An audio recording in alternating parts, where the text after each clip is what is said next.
Let me stay here a little longer in this body.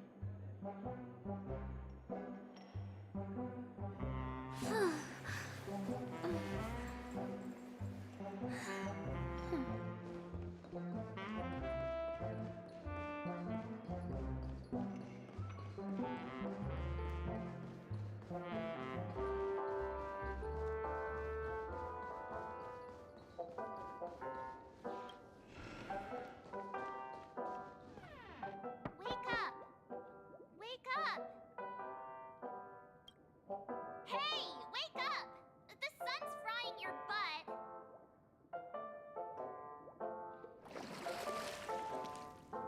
Are you okay? Can you hear me? I didn't hear a peep from your room, and it really freaked me out.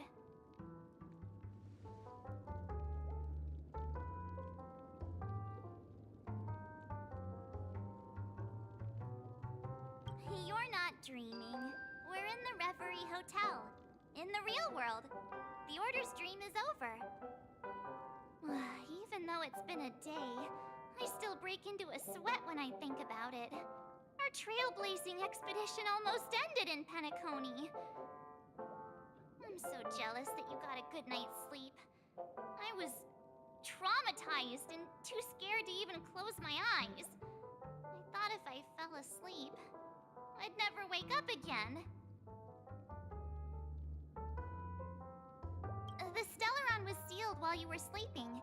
The ordinary people in Penacony have no idea what happened. They just feel like something's missing from their memories. The family's official statement was like, "The Charmony Festival was attacked by an unidentified Stellaron and came to a halt." After all, they can't just reveal the truth about the Order. Now, all the major lineages, except for the Oak family, are dealing with the aftermath. The family has invited the crew to the Radiant Feldspar as witnesses for an important meeting. Everyone's waiting for you, so hurry up and pack. We're leaving as soon as you're ready.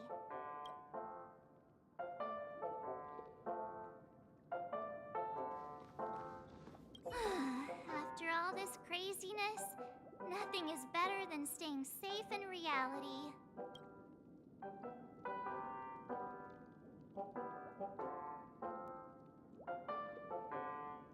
Yeah, let's go. We've got some time before we board the ship, so let's catch up with everyone at Dream Jolt Hostelry.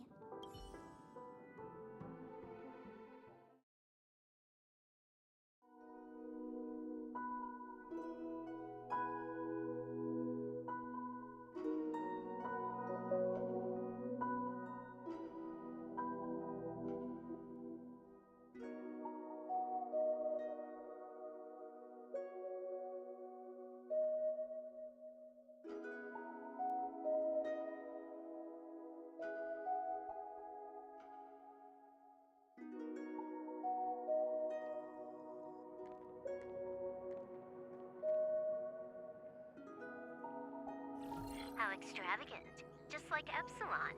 How was it? Did it live up to your dreamscape expectations? You already asked that when we first got here. Yeah, and you said no back then. But after all this madness, I'd say you've grown fond of it.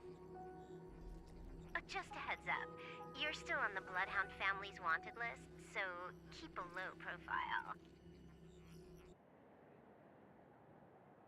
And this time, it's Firefly in the picture, not Sam. That's gotta be a whole new experience for you, right? Indeed. In Kafka's words, that's also a missing part of my life. Still, it'd be quite inconvenient if I can't move freely. Could you help me out, Silverwolf?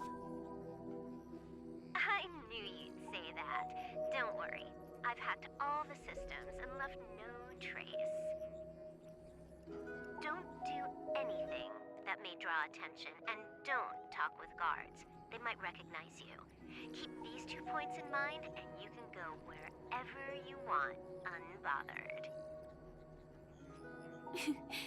Thank you. No problem, Miss Samuel. I love this fake name. Now that we're done here in Penacony, what will you do in your free time? I hear the Genius Society is here. How about we go stir up some excitement? Well, you know my script isn't over yet. I didn't bring you back to hear an answer like that. Don't worry. The script says that I'll experience 3 deaths, but also receive an unforgettable reward on the planet of festivities. How will I know if I don't try? All possibilities exist until the outcome actually happens, right? You may not realize it, but you have a bad habit. Whenever you seem to be asking a question, you've already made up your mind, and no words will dissuade you. Anyway, Kafka asked me to pass on this message. If you see anything fabulous in Penacony, get one from me too. Just swipe my card, you know the pin. She didn't specify anything, but I guess she means a dress, coat, sunglasses, or something else. You know better about fashion than I do. Sure, I'll keep an eye out. There's tons of options at OT Mall. Do you think she'll like trinkets, like hair accessories or brooches? Those sound more like something for young girls. Maybe you should keep them for yourself. Oh, by the way, Blade didn't explicitly say it, but I think he was trying to say something like, temptation will show up again in Penacony. He's always so subtle with his words. Got it. He was just worried about me. Relax, Silverwolf. You know me. I won't do anything crazy. I just want to wander around and see more of the world for myself. I want to buy some oatcake rolls. I've had a cake roll every day since I arrived in Penacony, from the first day to the last. But today, I'll buy 2 and give you 1. And if you don't like them, I'll enjoy double the pleasure. Or I can bring one to Kafka, as she never refuses. Or maybe I'll give it to Blade. He'll appreciate it. That's not written in the script, right? But as you see, I have added new footnotes to my destiny.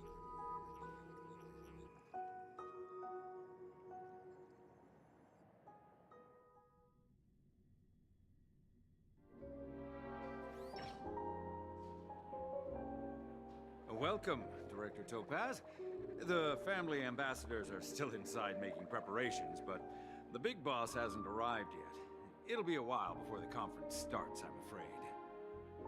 Huh. Quite a spectacle. The family really knows how to make things look impressive. I thought they would choose a more formal and low-key location for the conference.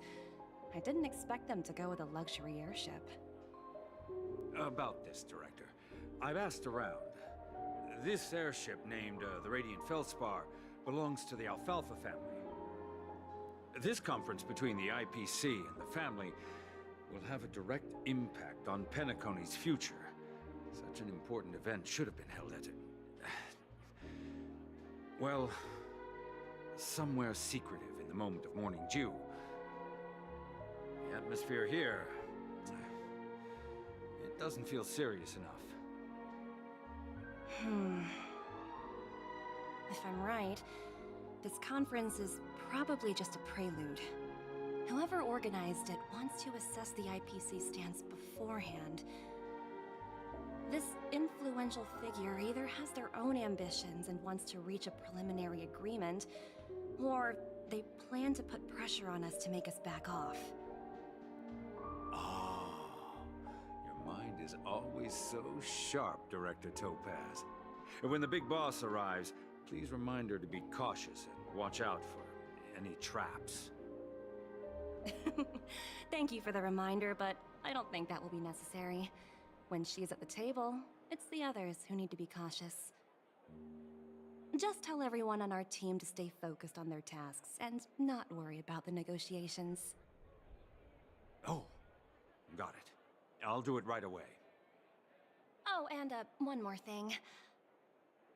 Don't call Miss Jade Big Boss in front of her, or there will be serious consequences. I mean, really serious. Got it. Thank you for the reminder, Director.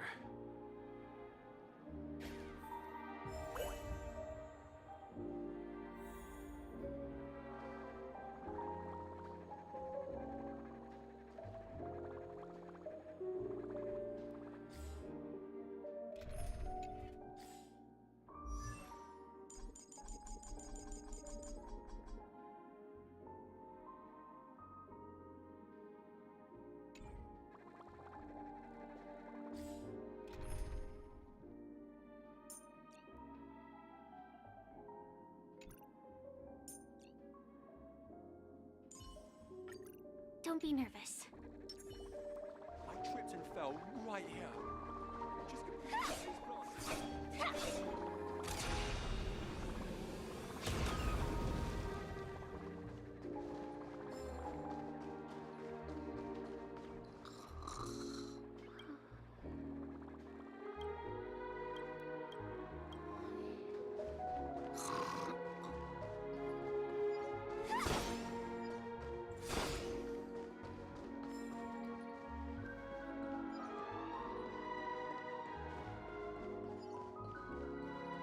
Please stay tuned.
None of the important figures have arrived yet.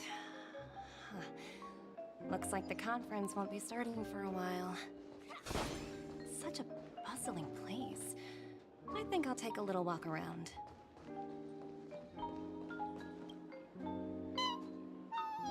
Oh, are you hungry, Numby?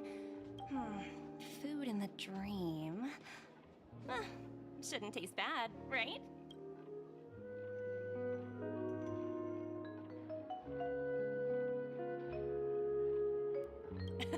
Numby, catch!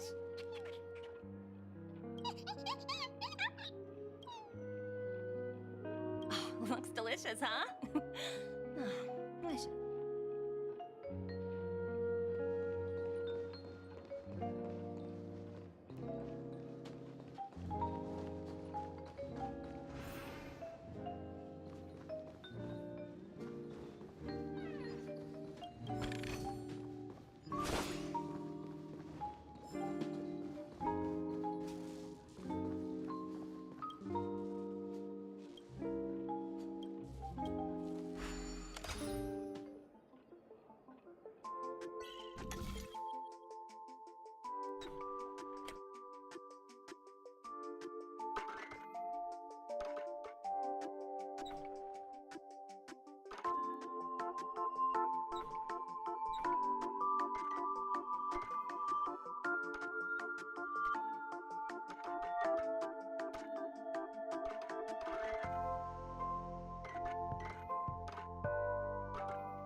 Inspection complete. Nothing suspicious.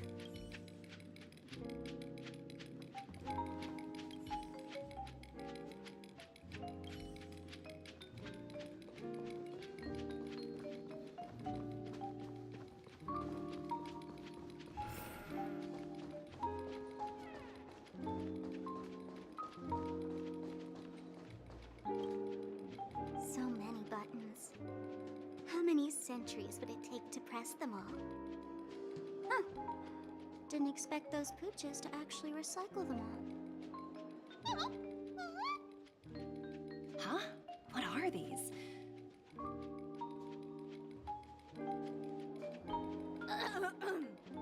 For your safety, please stay away from those objects. For my safety? Are these buttons something dangerous? Not exactly. Lately, there's been a prankster in the Sweet Dream who's been handing out strange button devices to anyone he meets. According to those involved, he said something like, "Just press this button and all of Penacony will explode!" Luckily, no one believed him. Still, the Bloodhound family collected these buttons just to be on the safe side. Where's that prankster? Haven't the hounds caught him yet? Yeah, that guy has some skills, I'll have to admit that. However, you know, the Bloodhound family won't give up. Whoever disrupts order in the dreamscape will face severe consequences. Anyway, the family will deal with these things. Please, kindly keep your distance.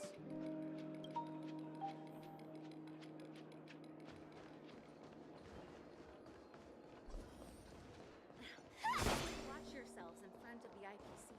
Don't you dare embarrass me.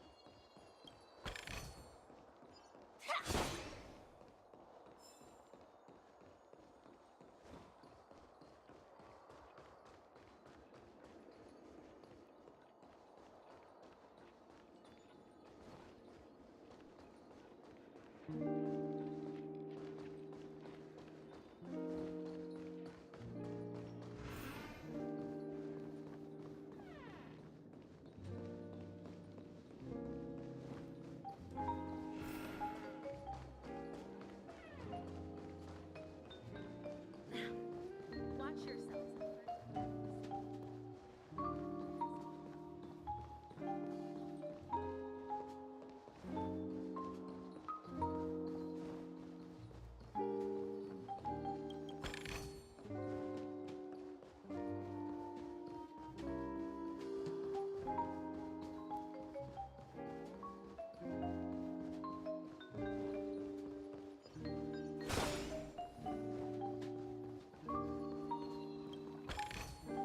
Inspection complete.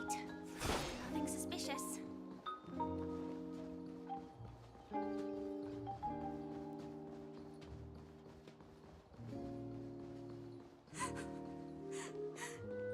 I'm lost.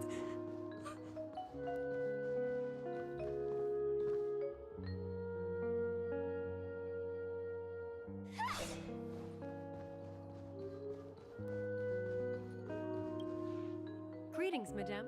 What can I do for you? Hello. Could you tell me more about the Radiant Feldspar? I assume you are the ambassador of the IPC Strategic Investment Department. It's my honor to assist you. The Radiant Feldspar is owned by Mr. Odie Alfalfa, head of the Alfalfa family. Mr. Alfalfa invested a significant amount in building this luxurious airship an Ember era ago, and it has been sailing across the 12 hours of the dreamscape ever since. Oh, so it's owned by old Odie himself. No wonder the ship is so lavishly decorated. Indeed, Mr. Alfalfa has impeccable taste. Only the most prestigious guests are invited by the Alfalfa family to board this airship. Please allow me to continue my introduction. The Radiant Felspar had been cruising over the Sea of Dreams in Penacony for an entire Ember era. But its voyage was temporarily halted due to the recent reverberation. Reverberation? Such a formal way of putting it. You're really downplaying the whole thing. I apologize. Please continue. Following the previous reverberation in the sweet dream, the radiant Felspar had to suspend its voyage temporarily. Thankfully, the factors that disrupted the dreamscape have been resolved. However, due to, well, certain special reasons, the Charmony Festival, originally scheduled at the Penacony Grand Theater, had to be temporarily postponed. So, Mr. Alfalfa suggested relocating the Charmony Festival to the Radiant Felspar, taking this opportunity to announce the resumption of the airship's voyage. Ah, well, that would meet the family's needs and also create momentum for Mr. Alfalfa himself. Quite fitting for a legendary tycoon like him. Thank you for explaining matters to me. Goodbye.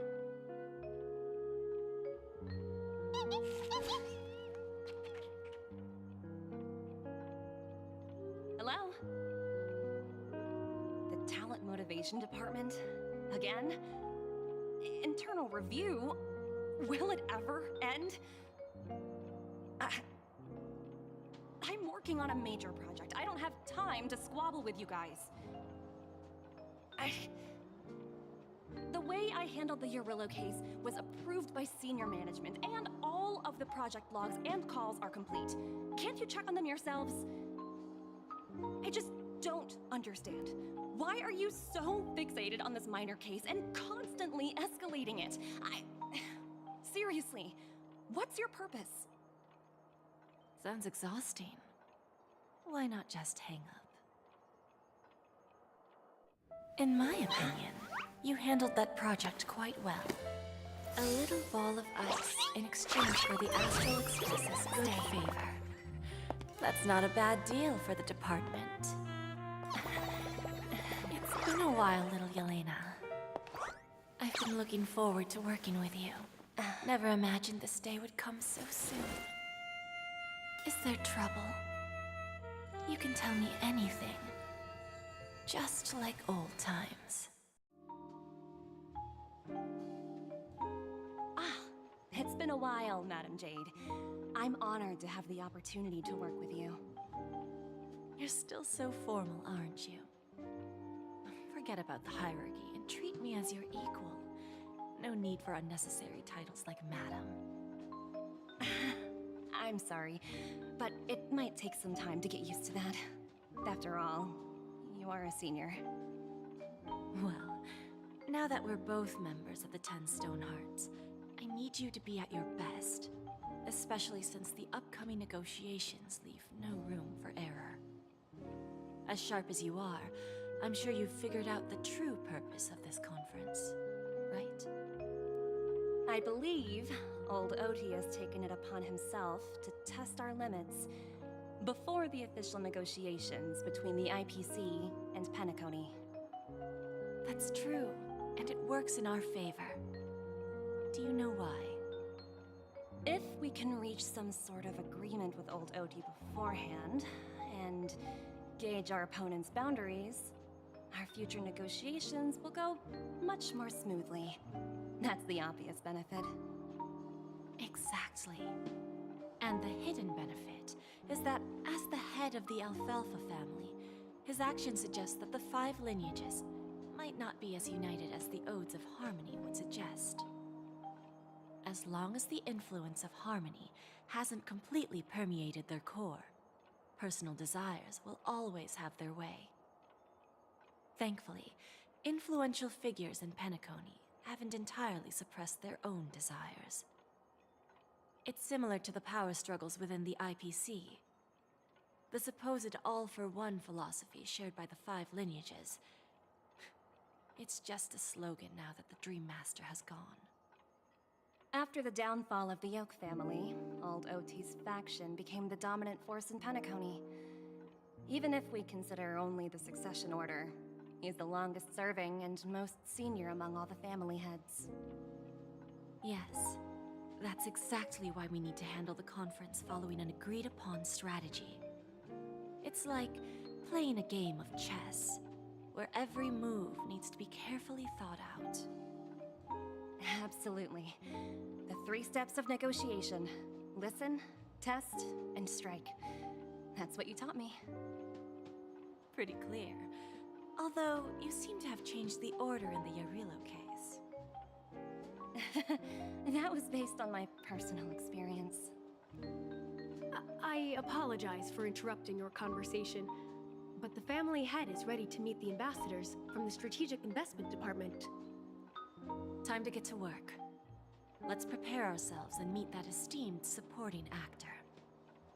Remember, our goal is to create an opportunity for the IPC to enter Penacony. Aventurine has already made a small opening, and you and I, we're going to tear it wide open.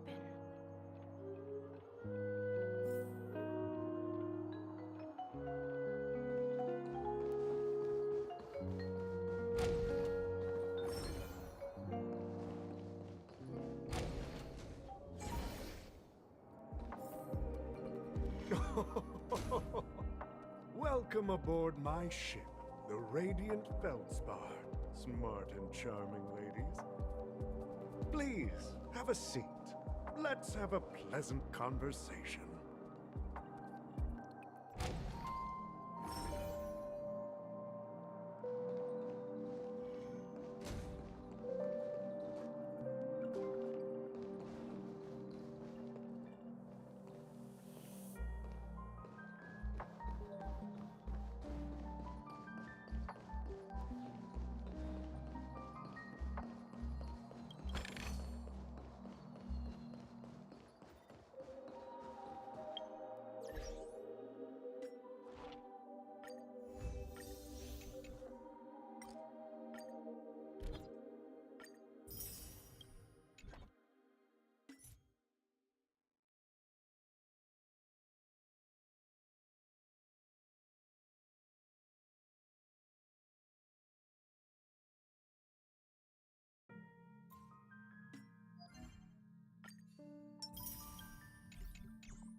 Welcome aboard, my dear ladies. Forgive me for any lack of attentiveness that might have led to a lengthy wait outside. No problem at all, Mr. Alfalfa. It's my honor to meet you in person. You may not be aware, but the book Odi Alfalfa, the biography, is a must-read for all Strategic Investment Department employees. After all, to many, you are the legendary figure who single-handedly built the Penacony economy. I expected no less from the 10 Stonehearts from the Strategic Investment Department. You're definitely skilled in the art of conversation. I always enjoy talking to smart people because we don't have to beat around the bush. We can just get straight to the point instead. Since I invited you IPC ambassadors on board, I'm sure you've figured out the topic I'd like to discuss, yes? The future of Penacony, if I'm not mistaken. Precisely. Those few words represent a terribly complicated situation indeed.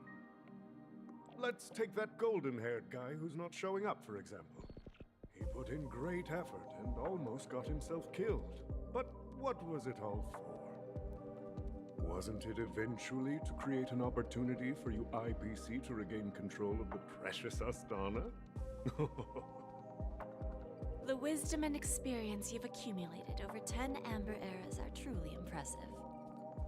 Let's assume your assumptions are correct, Mr. Alfalfa. How would you respond to the IPC's actions?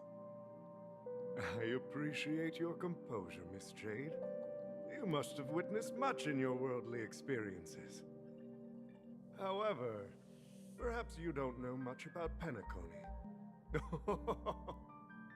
Old Oti won't sit idly by when faced with a greedy wolf.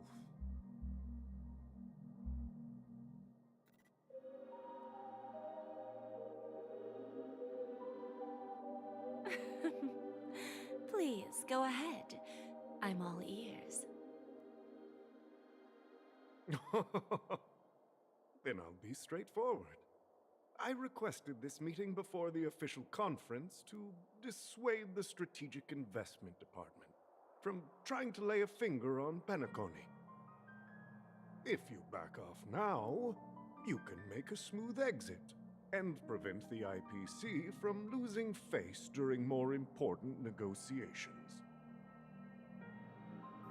One of our P-45 executives was attacked and nearly killed in the dreamscape. The IPC can't simply ignore this incident. Moreover, considering the turbulence during the Charmony Festival, Penacony's credibility has taken a hit in the public's eyes. Despite your determined attitude, the issues plaguing Penacony are real, are they not? You used the term real, Miss Topaz, but let's not forget that this is the realm of dreams. If you want to succeed here, you need ambition and unconventional thinking. Curious about how I plan to respond to the IPC? Well, I don't mind sharing. My actions will help Penacony take a significant step forward by self-listing and going public. Going public? If I'm not mistaken, you want to bypass the IPC and go public on a universal scale. Precisely. Instead of watching the IPC gnaw away at Penacony, I'd prefer to open the doors of the sweet dream to the entire universe. Starting today, anyone in the cosmos can become a shareholder of the land of the dreams. This is the path of harmony I'll choose.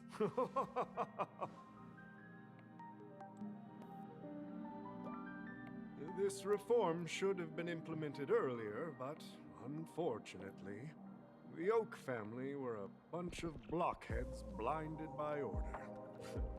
Their level of intellectual flexibility doesn't even come close to an old fellow like me. Thanks to the little reverberation earlier, the biggest obstacle between me and my reforms has been eliminated. The Alfalfa family will publicize the financial results of Sweet Dream Paradise, so that the entire universe can see that despite the catastrophe, Penacony still holds immense potential and opportunities, and that the family remains confident in its future.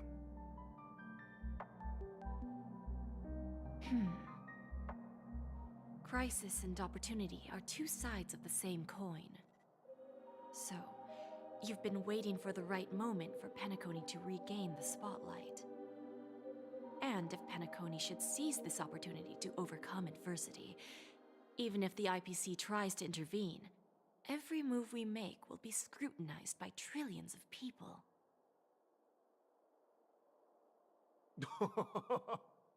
Now I'm convinced that you've indeed familiarized yourself with my biography, Miss Jade. So, about your next move. Please, consider it carefully. Indeed. We need some time to digest such a wealth of information. I suggest we conclude the first half of our conference, Mr. Alfalfa. Please allow Topaz and me to confer privately for a few moments, and to respond on behalf of the IPC later. Of course. Take your time, dear ladies.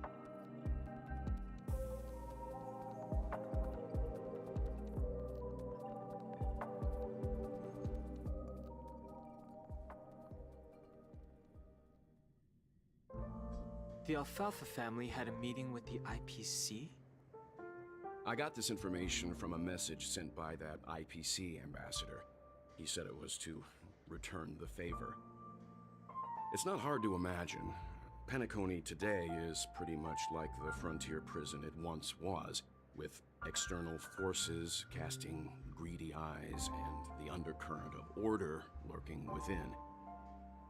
Instead of falling into a situation where they are plagued by both external and internal threats, Penacony would rather take a step back and invite the IPC to negotiate at the table, ostensibly to cooperate, but in reality, to secure more opportunities for their own survival.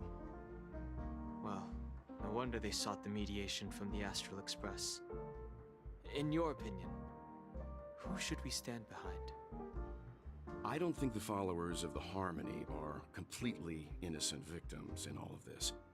For reasons unknown, they have a strong desire to smooth things over, which leads to speculation about their motives. If either the family or IPC were to assume full control of Penacony, it would return to its previous illusory dream of hedonism, and the efforts of those previous nameless would once again go to waste. There you are. Did you rest well? I didn't disturb you since you were in a deep sleep.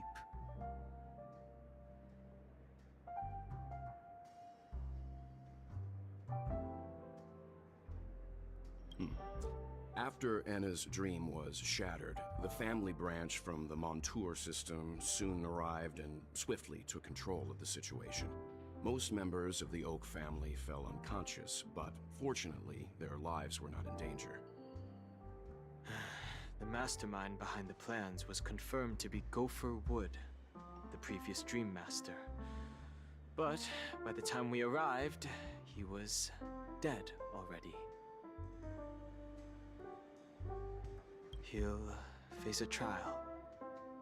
As for further details, the family would rather not disclose them. Ultimately, the public perceived the incident as an attack by evil forces targeting the Charmony Festival. They believe the family failed to safeguard the Sweet Dream, significantly eroding their credibility in the process. While quite different from the truth, this appears to be the outcome with the least impact. After all, you don't know who's awake and who's pretending to be asleep. Well, they'll open their eyes in the face of danger. Once the danger subsides, they'll embrace the sweet dream again. Here's a toast, with 3 glasses of Glory of the Trailblaze to all of you. Yeah, it's good to see you all again. Although we might be saying goodbye again after this reunion. When will the Astral Express leave Penacony? We'll stay a bit longer, but not too long. So, this is our final meeting then? If this is a farewell, then it seems to be missing something. Music? Atmosphere? Maybe a special drink to honor those who are not here. Let's see. The mixed drink should be solemn, dignified, and unique, as we'll use it to pay respect to those fallen heroes. To the nameless resting in peace. And to Gallagher.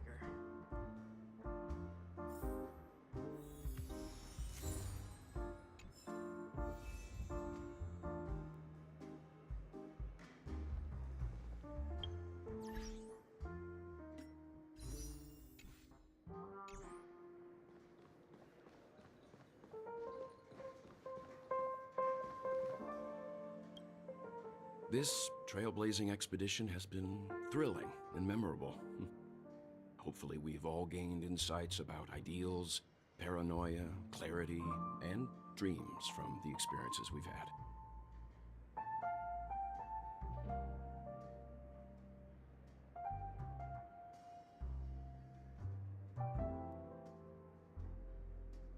One bird longs for the earth and the other longs for the sky. Even if Robin had to stop her brother with her own hands, she won't give up on him. However, facing punishment from the Harmony is inevitable. He will face a trial. As for further details, the family would rather not disclose them. Since the family took up residence in Penacony, the Order has been hiding in plain sight under the guise of the Oak family, using the Stellaron's power to strengthen their hold on the Sweet Dream, which eventually resulted in disaster. That's the claim the family makes. Whether they were truly unaware of all this is a delicate matter. Well, it was somewhat surprising. In that dream, I returned to my homeworld and reunited with my long-lost friends. And for some reason, Acheron resurfaced in my mind. When I realized that her conclusion was not preserved in memories, I became aware of the bitter truth. The conclusion of a journey can often be sorrowful. All we can do is to try to make sure it ends on a happy note.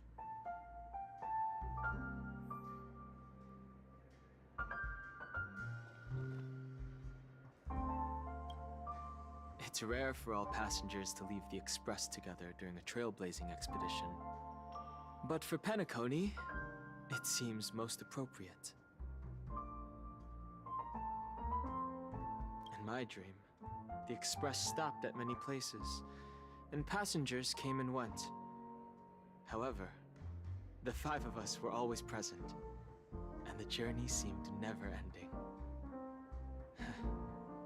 Perhaps this could be a deep-seated desire inside me, and upon realizing this, I knew it wasn't real.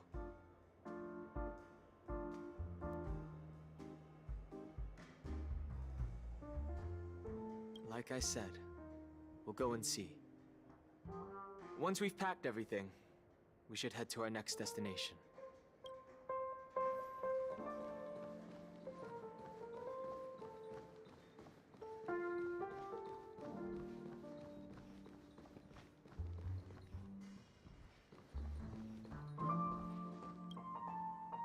Guess what? Something weird just happened when I was on my way over here. Someone gave me a strange gift. So I unwrapped it and found out it was a button with a message on the back. Just press this button and all of Penacony will explode. This sounds terrifying. Of course not. Who would press something like that? By the time I turned around, the person had already vanished. So I handed it over to a nearby hound. I heard there were many similar reports before the Charmony Festival started. I'm really worried about the future of Penacony.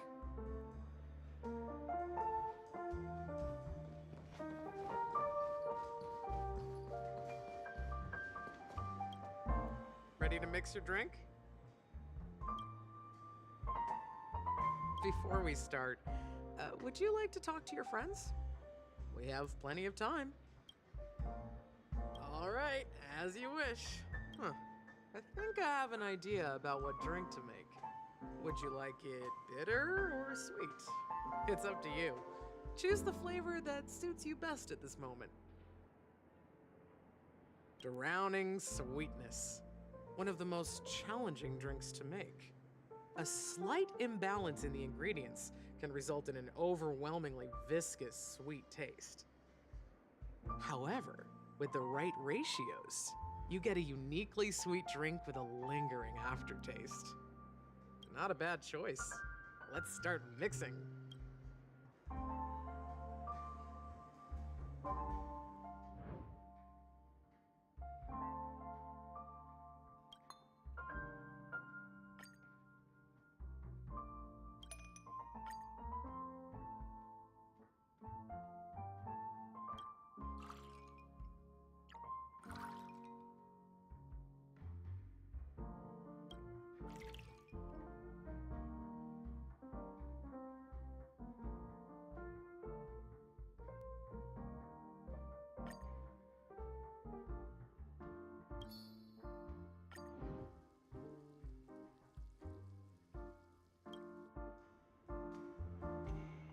words always fall short. If you want to bring closure to past events at this lounge, there's no better way than mixing a drink. Blend all your memories and emotions together and stir them well. Through the filter of time, what remains in the glass is something to savor. Well, it's done. Here's to the nameless resting in peace. And to my friend Gallagher. The spirit of freedom will spread far and wide among the stars. And its legacy will be more timeless than a pastoral song. We're not accepted by the outside world, so we've gathered here. And one day, our souls will return to the same place. Cheers.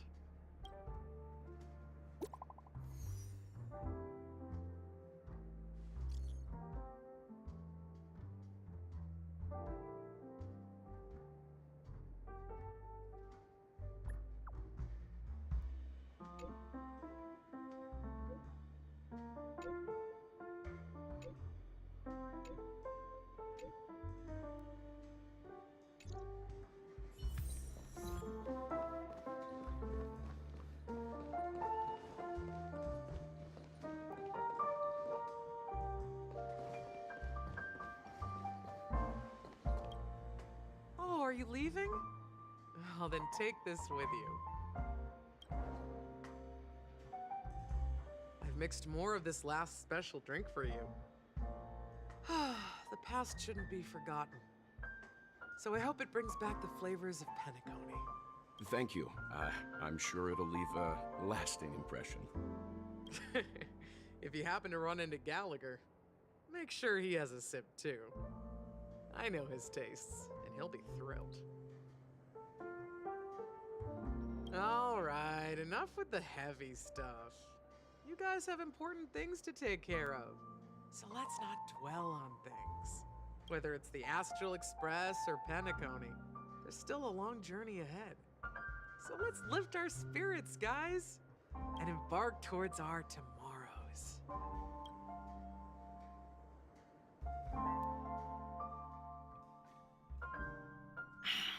Old Odie is a tricky opponent.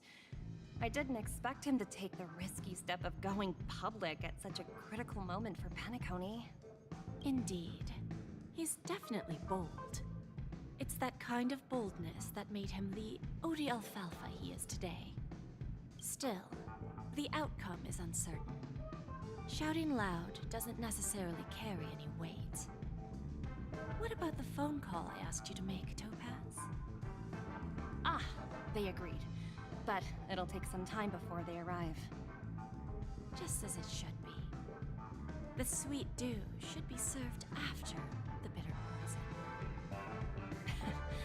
Looks like we'll be skipping the exchanging apples step this time around. Now that we're dealing with a greedy merchant, a simple apple wouldn't make a difference.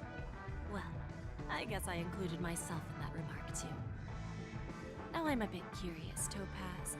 Do you think Penacony is a quality asset? Yes. Despite its recent calamity, Penacony remains a top-quality asset within the cosmos, with good credit, lucrative potential, and promising prospects. Well, that's obvious, but what I truly wanted to know is, this project is obviously too bland for your taste, isn't it? That's true.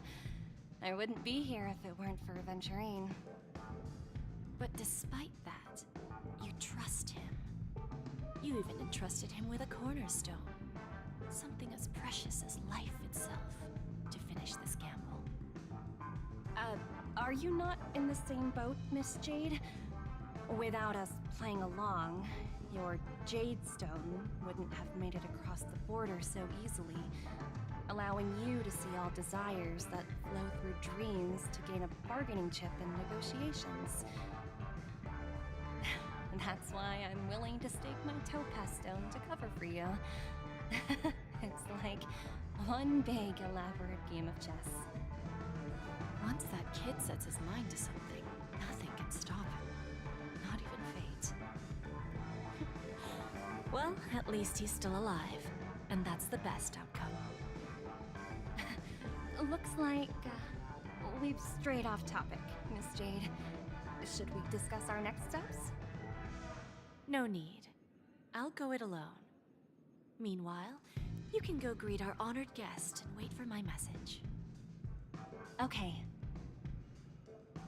Is that Robin? Huh. She's also here on the Radiant Feldspar.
Not exactly eye-catching.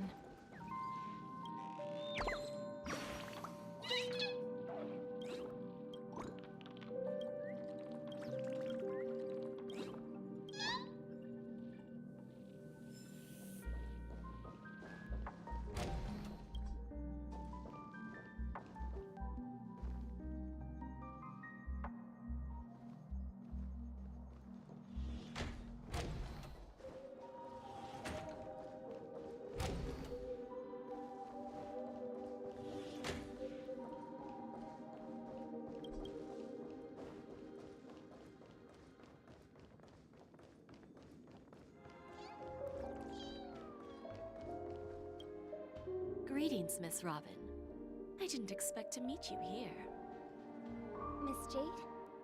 Greetings. The opening ceremony for the Charmony Festival has been moved to the Radiant Feldspar, so I'm here making some preparations. How about you? Have you spoken with Mr. Alfalfa? I'm actually on my way to meet him right now. Do you know him well, Miss Robin? Unfortunately, I've never met him. I've only heard a few comments from the former head of the Oak family. Mr. Alfalfa is respectable when it comes to business.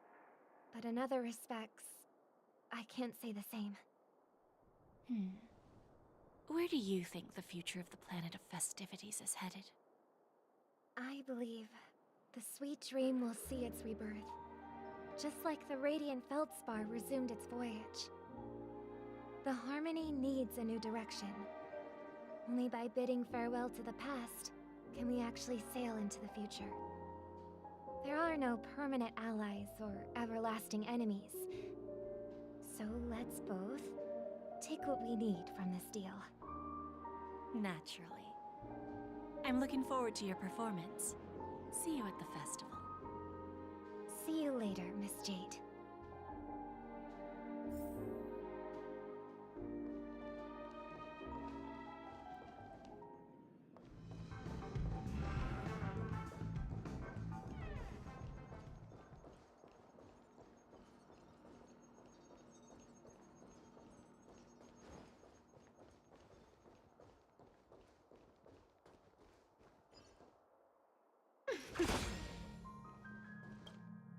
Thank you for your patience, Mr. Alfalfa. Let's continue our discussion. Figured out something already, Miss Jade? But where is Miss Topaz? Topaz has something else to take care of. You'll be seeing her later. Talks can still continue between the two of us. Is it just me, miss? Your tone sounds very different now. I need to set a good example for my junior. It's not a good habit to be too loose-lipped during negotiations, right? Now we can speak frankly and openly. Do you believe what I said, Odie? You're not the only merchant who has seen the changes in the cosmic market over the past 10 Amber Eras. Interesting. Now that's interesting. Good. It's good to be straightforward. Openness and transparency are my things. So, tell me, what's your next move? Unfortunately, I'd like to speak the harsh truth before laying out my plan. Let's cut to the chase. First, your plan won't work. Penacony has no way of sidestepping the IPC and going public. Second, you can't stop the IPC from entering Penacony. We've got all the time and connections in the world to find a way in. We'll keep tearing down and rebuilding this place until the Asdana system gets used to the IPC's ways again. Now, I'm repeating your words exactly. If you don't want to be a laughingstock and have everyone gunning for you at the official conference, you'd better drop your little pie-in-the-sky plan. Interesting. Indeed. You surely have a way with words. Now, I'm curious to know what you have up your sleeve. Mr. Alfalfa, let's not forget that the IPC controls the biggest interstellar publicity platform. More than half the news networks in the universe take their orders from us. The moment news spreads about Penacony going public, trillions of customers will immediately receive a message like this. The family's protection for Penacony has expired. Any mishaps in the dreamscape could result in permanent brain death.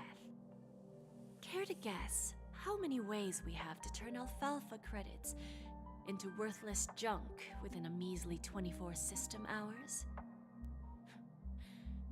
With the entire cosmos keeping a close eye on Penacony, I assure you, it won't be too hard. You really think you can pull that off? Even from Pier Point, as distant as it may be, I'm more than capable of keeping you on a tight leash. However, if you agree to give up that half-baked plan to go public, the IPC will assure you that we'll never jeopardize the interests of the family heads under your leadership. After all, we also need allies here in Asdana. The IPC can assist Penacony with financing, starting by acquiring 30% equity shares. With our financial support, stabilizing and rebuilding Penacony will be a piece of cake. 30% equity, you say? Who can guarantee you won't want more in the future? That's the brilliant part of it all. The answer is simple. No one. There are no guarantees. It all hinges on self-awareness and mutual respect. However, the board of directors will consider the interests of the family heads to some extent. You're a smart merchant, old Odie. Isn't the whole purpose of this elaborate game to showcase your business acumen and seek more benefits for the family? It benefits us if we both take a step back. And if that's not enough for you, I'm pretty sure that another goal of making Penacony go public is to expand the influence of the Planet of Festivities and attract more customers. I understand your concern, and I have a solution for that, too. Fine. Now I see your sincerity. As the head of the Alfalfa family, I don't think I have any reason to refuse your offer. However, as their chosen one, I still need one final answer. Go ahead. I'm listening. When I was a child, I heard the adults recite the tale of the ancient Ember Era, about the ascension of Shipe, the Harmony, and the downfall of Enna, the Order. The Order and the Preservation used to be close in ancient times. So, why does the IPC, as a follower of the Amber Lord, seek collaboration with the family instead of aligning with the Order? The answer is simpler than you think. It's all about credits. Everyone's favorite thing and the universally recognized currency among the stars. The IPC has the power to perpetually ensure their value. With each new world integrated into the credit system, the IPC adds another building block to its cause. Eventually, all exchanges, capital, and businesses will operate within a unified monetary system. By then, all planetary developments will be recorded in accounts with well-defined values and the ability for exchange and circulation. And the heart of everything will be Klepoth's credit.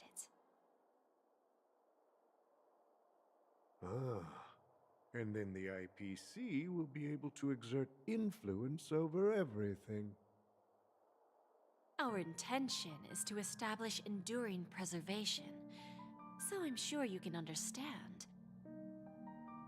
This universe doesn't need two types of order.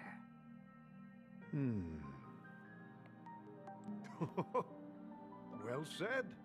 Now you've convinced me. All right. Tell me your solution. Let's see if we're thinking the same thing. Then let's continue our conversation. Please, Topaz, invite Sweet Dew to join us at the table.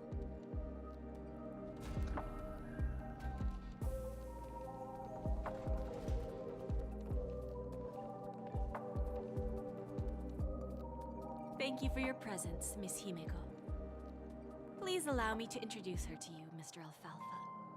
This is Miss Himeko from the Astral Express, one of the future shareholders of Penacony. I've heard so much about you, Mr. Alfalfa. It's an honor to meet you as representative of the Astral Express. This stunning lady is the navigator of the Astral Express? It's a pleasure to meet you. I believe everyone here is familiar with the general contents of the proposal. After this round of financing, the IPC is expected to hold 30% of Penacony's shares. Then, the IPC will transfer 5% of that stake to the Astral Express and recommend Miss Himeko as an independent director to honor the sacrifices and contributions made by the former Nameless to the land of the dreams. While this decision isn't finalized yet, we are honored that everyone here recognizes the way of the Trailblaze. While the Nameless didn't embark on their journeys for fame or fortune, if this is the wish of both the family and the IPC, I will represent the Astral Express and fulfill my duty as a member of the board of directors. The entire crew has agreed to assist in the reconstruction of Penacony. Beyond that, in our future travels, we are committed to bringing the beautiful dreams of the planet of festivities to more worlds. Of course, all cooperation is based on one premise. The path of harmony in Penacony must not be distorted again, and such a tragedy must never recur.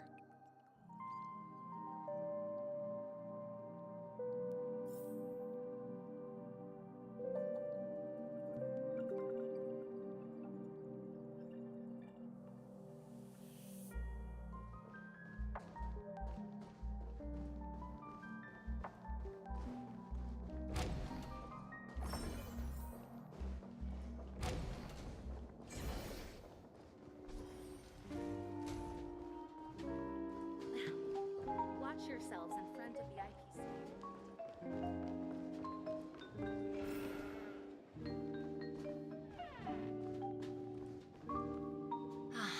Old OT is in agreement, so the issue is settled, I presume. What about the remaining family heads?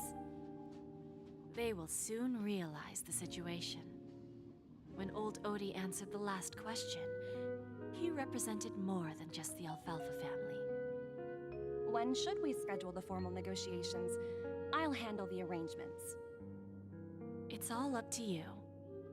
I'll step back and let you handle the negotiations and takeover. I won't be involved. But Miss Jade, this is...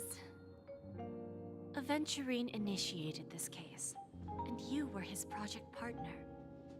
If that kid hadn't overplayed his hand, I wouldn't have been pushed to the forefront.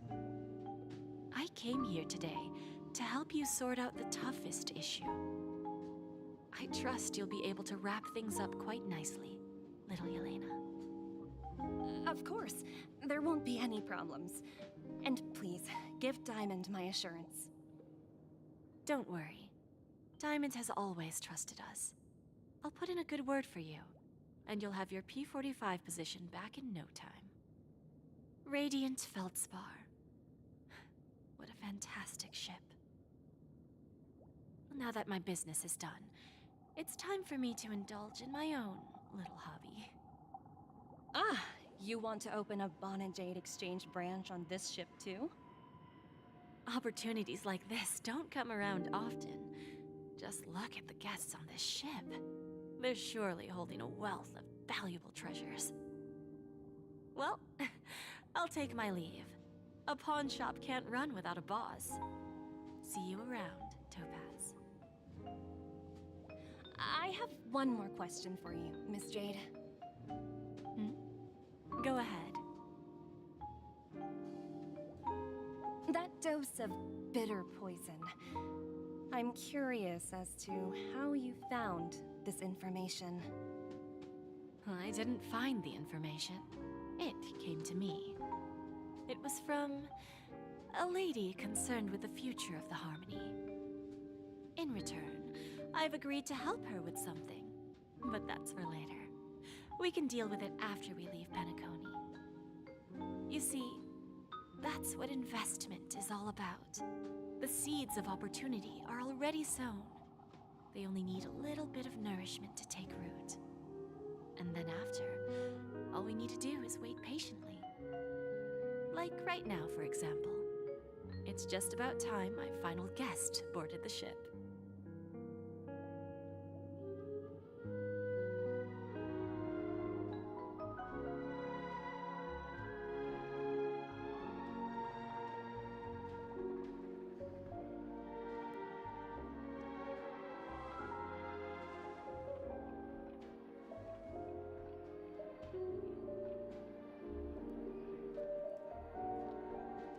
Sneaking in was way easier than I thought. The family's security is as lax as ever. So, this is the Radiant Feldspar. So luxurious. A pawn shop that grants wishes. Is there really a place like that on the ship?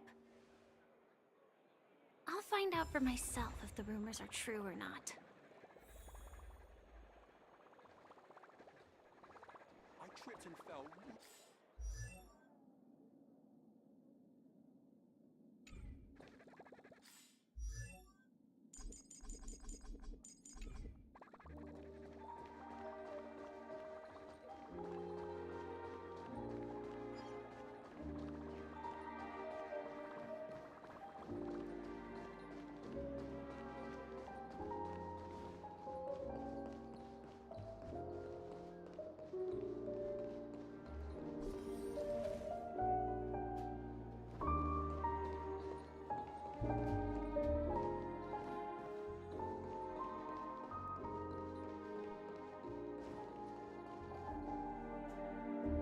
Is that... her? Huh. Vanished in the blink of an eye. So the Astral Express is here too. The Charmony Festival has really been postponed.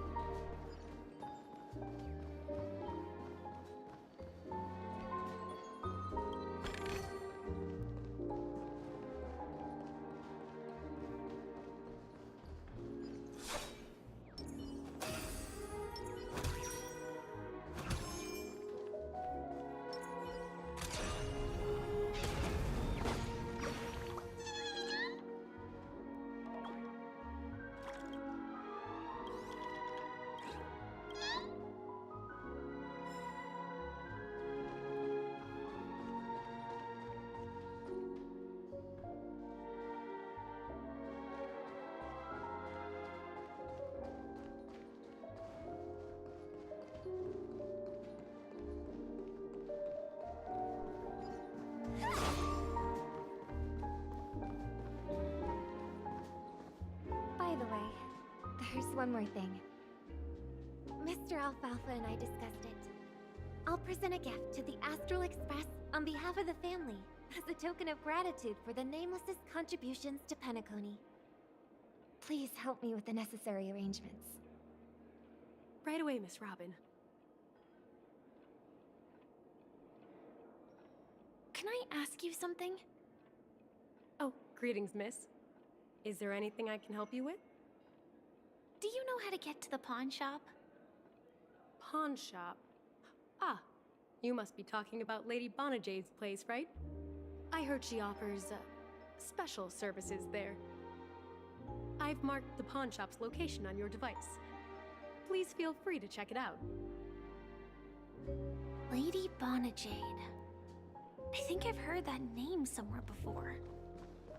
Was it from Silverwolf? Come to think of it, she disappeared after mentioning that she was going to meet with the Genius Society. I wonder how things turned out for her.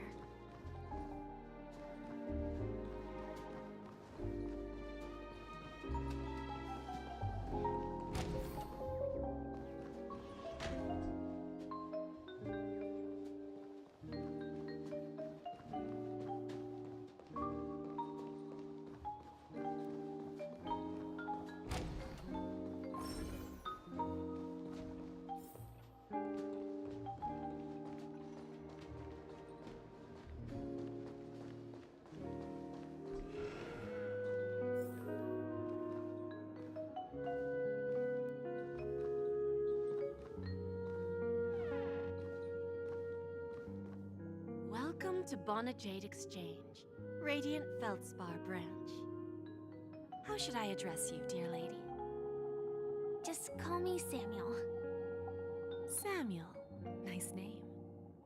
So what do you need, Miss Samuel? And what are you willing to give up in return? I want to keep on living. And for that, I'm willing to give up everything I have. Everything you have? That's right. Everything. Miss Samuel, I think you'd best turn around. It seems you're not quite familiar with the term pawn. What do you mean? I mean it literally. I sense your burning desire to live, but unfortunately, you don't have anything of equal value to offer. Okay. A pawn shop that grants wishes. I see. It's just a marketing gimmick. Well, that's quite a harsh accusation. I understand you may not fully comprehend what I mean, but don't worry. I'll help you understand. Go and talk to these people. They're all customers of my pawn shop. See for yourself if their wishes have come true. Once you've done that, come back to me. I'll help you understand the true meaning of pawn and make you realize what you're missing. That Lady Bonajade feels more like a moneylender rather than the owner of a pawn shop. Well, I've got nothing better to do anyway. I'll do as she says and see what happens.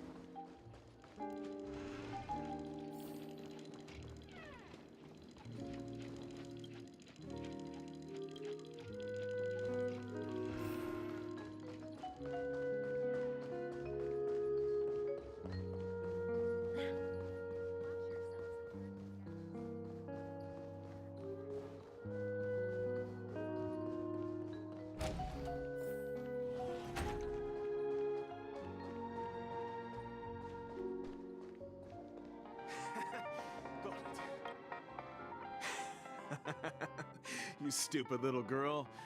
Coming back to lose more money, huh? Enough talk. Let's get started. This will be our final game. I'm betting my entire fortune. Oh, a big talker, huh? All right, let's see what you've got.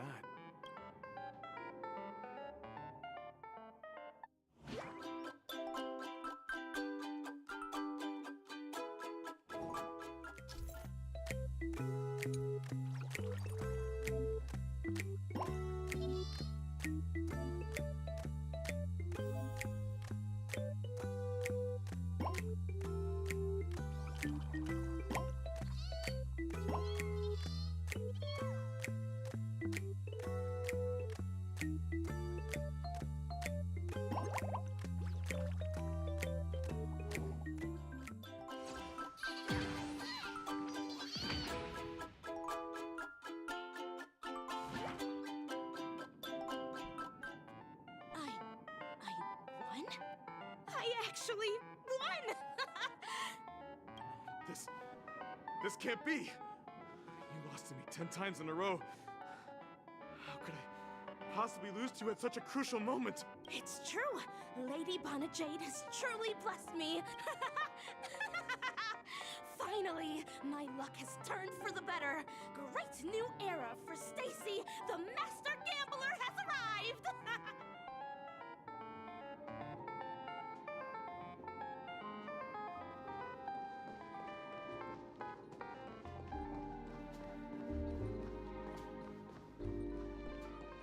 Hey, excuse me.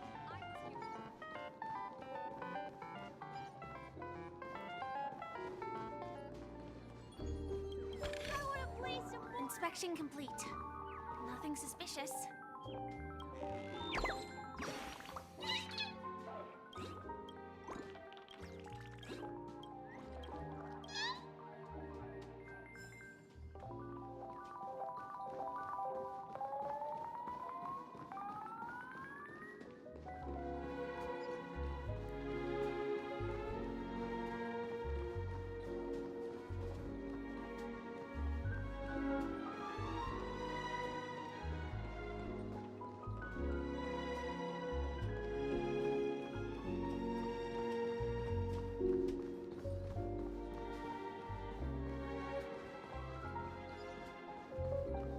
What happened to Penacony?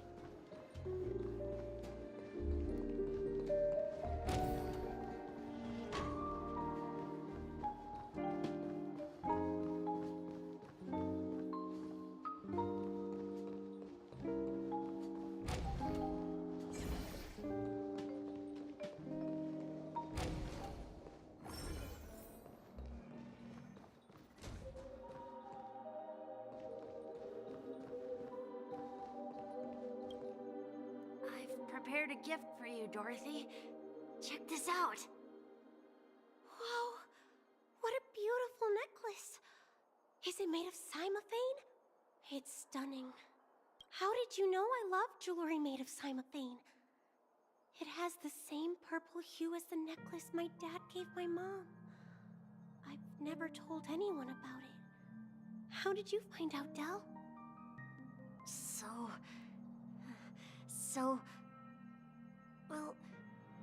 Will you go out with me? I will. Really? I mean, really? I never said yes before because I thought you had no idea what I liked. But this gift made me realize you were actually paying attention all along, trying to learn everything about me. So yes, I will. Wonderful! My wish has actually come true! So, shall we go, Dorothy? Let's go outside and enjoy the stunning views of the 12 hours! Yeah, let's go.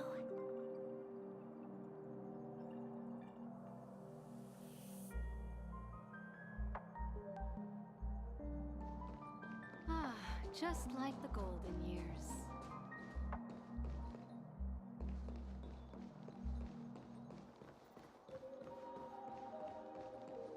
A pleasure to meet you.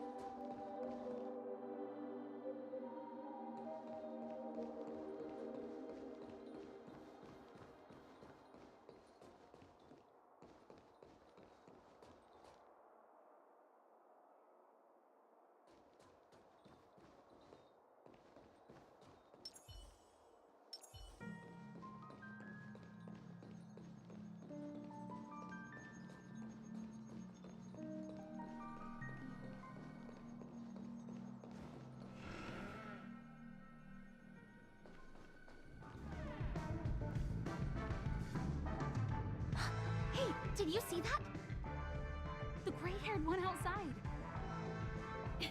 Don't look around, just focus on your drink.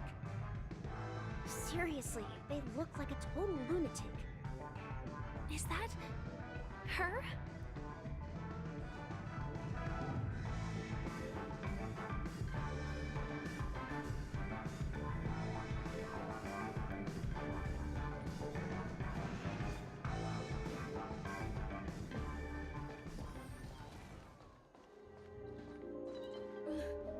Chirp, chirp, origami bird. Hey, little birdie. Come on. Oh, calm down already. Everyone's staring at you. No, it's not the best time to do that. Sorry. I'll catch up with you later.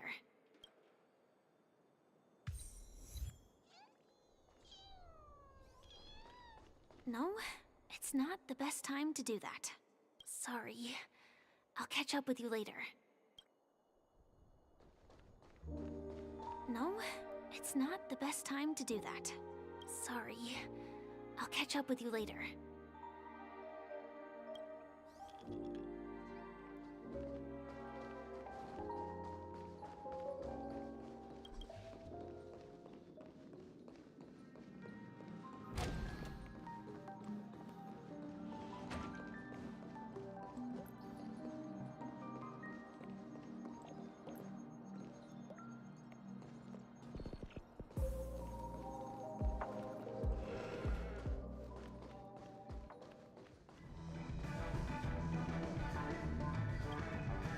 Yeah, you heard right. I've got him. He's been hiding at the moment of soul in Penacony, using a fake identity. And he even posed as a professor at Paperfold Academy. I've made a deal with the family. I'll leave the extradition-related paperwork to you. How'd I find him? Well, let's just say I had some help from an influential figure. Don't ask for the details. 22 years. Yeah. 22 years of chasing this guy all over the cosmos. You know, never thought it'd end up like this. Right here. I'm gonna hang up for now, partner. I need to raise a glass to myself.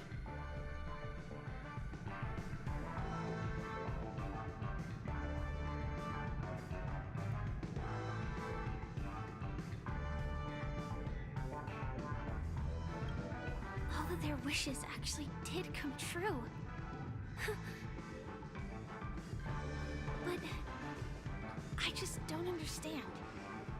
How did she do it? And what does pawn really mean? I should go back and ask.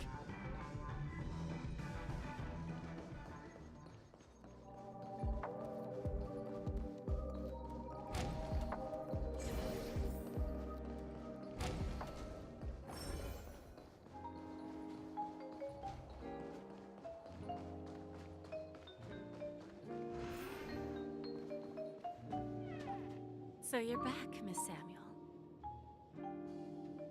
Yeah. I found those people. And it seems their wishes did come true after visiting the Bonajade Exchange. But I'm not sure what you want me to see. They all seem to be living fulfilled lives. Not so fast. This step was just to show you that the Bonajade Exchange is genuine. That I had the power to grant their wishes. And now, I'll tell you the price they paid. Dell was from a wealthy family. He was head over heels for Dorothy, and wanted to win her heart. So he made a deal with me. He put up his entire fortune in exchange for a gift that would impress Dorothy. It was a piece of cake for me, thanks to my IPC connections. However, Dell will soon find himself evicted from the dreamscape because he can't afford his room. Whether he can bounce back from poverty, well, that depends on him. Let's just hope that necklace will keep their relationship from crumbling. Then there's Stacy, a lady with a gambling addiction. She wanted some serious luck, but she had nothing to offer. So I took something else instead. I took away all her close relationships. From the moment she stepped out of the Bonajade Exchange, every casino in the cosmos would remember her name. But her parents and siblings would sever ties with her, and it would be impossible for Stacy to make any real friends again. She will accrue a vast wealth due to her good luck, but she'll never be able to use it for the people who truly matter to her. As for Detective Walker, he spent 2 decades chasing down a wanted criminal for some heinous crime. But he never caught the guy. In his desperation, he came to me. He offered his own memory system as collateral. In due time, his memories as a detective will be erased, and he will completely forget his own identity and all the sacrifices he has made. Interesting, don't you think?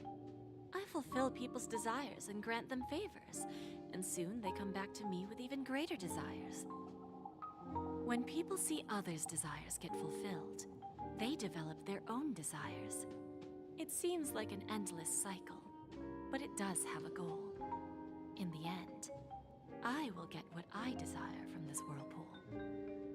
And patience happens to be one of my greatest strengths.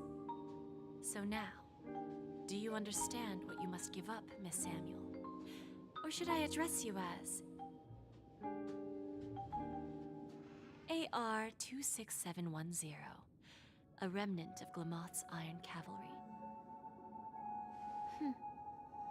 I'm not surprised. You are much calmer than I expected. Entropy loss syndrome. Truly an unjust misfortune, isn't it? The higher-ups in Glamoth implemented such a failsafe within the genes of their warriors, just to make sure the Republic's most powerful weapons wouldn't fall into the wrong hands. As for the price, those Iron Cavalries weren't exactly seen as regular, independent humans, so there wasn't really a price to be paid. However, you are different. You're now a Stellaron hunter, a living being named Firefly. Naturally, you want to continue your existence, but with the firmament front gone, the people who know the secret and can cure the disease are nowhere to be found. Are you suggesting that the IPC has a remedy? Well, there might be a silver lining. That's all I can say for now. I see. It's no wonder you said I can't provide anything of equal value. Because nothing I own holds any meaning. So, you're going to ask me to personally restrain my partners to ensure my own survival?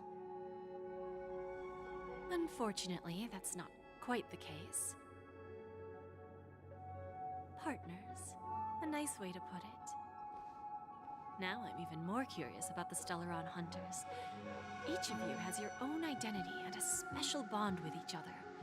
It's strong and intimate, and yet it allows for independence. Just as the 10 Stonehearts follow Diamond, you follow your own leader. I wonder what they are like, and if all Stellaron Hunters are like you. Traveling on the path of finality, but struggling against your destiny. Attempting to move in the opposite direction. I really hope that one day, all of you will come and visit my pawn shop.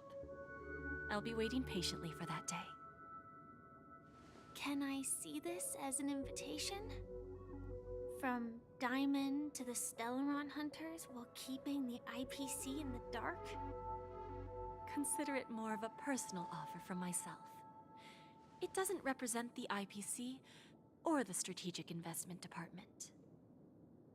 The Stellaron Hunters have interacted with the IPC, but not the 10 Stonehearts. Our paths have never crossed. As for your offer, I can pass it along to my partners. But I have a question. You know who I am. And you must know that my partner is keeping an eye on this room. If she wanted to, she could let the entirety of Purepoint know about it within a few mere seconds. What drives you to take such a risk and extend this invitation on behalf of Diamond, even if it could lead to your downfall? Simply put, you and I are the same. However, unlike you Stellaron Hunters or the Astral Express, we band together merely to obtain what we want. Each of us has our own past and destined ends. And on this journey, we have been invited by Diamond to join him.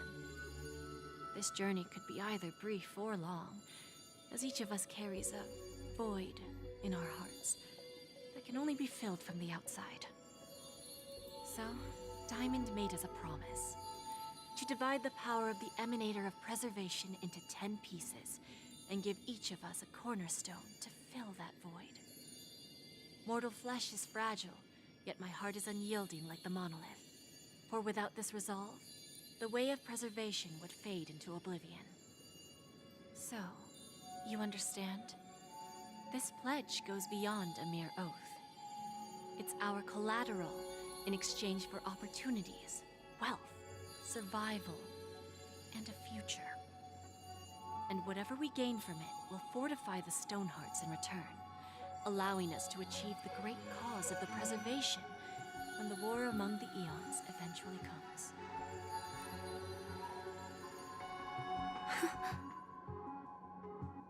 I understand. Take your time, child. You don't need to give me an immediate answer. Like I said, patience is one of my greatest strengths. If fate turns that page, our paths will cross again. It's a shame, though, that this pawn shop can't give me what I desire. My last attempt in Penacony. Well, it ends with hope.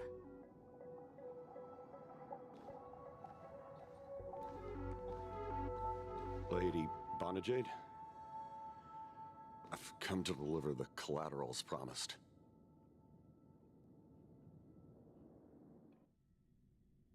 Turns out, the meeting to decide the future of Penacony went much smoother than expected.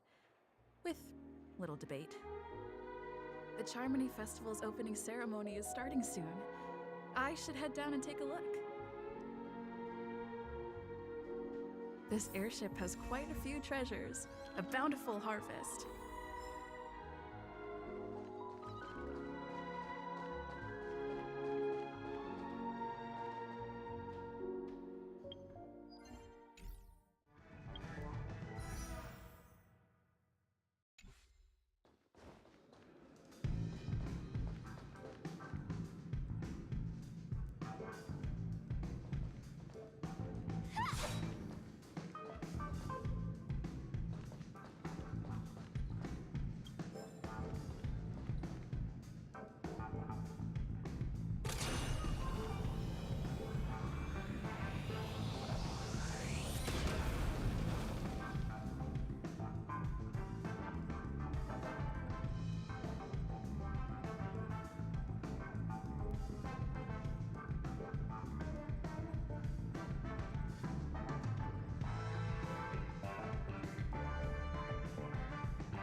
Remember, I can take you out with just one shot whenever I choose.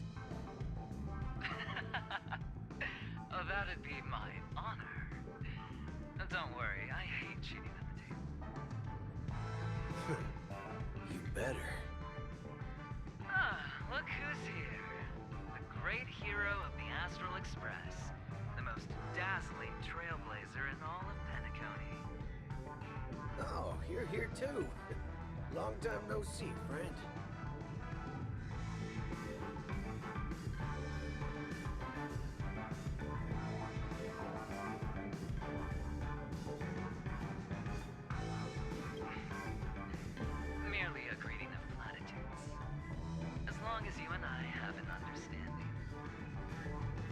Let's set aside those under-the-table dealings for now, partner.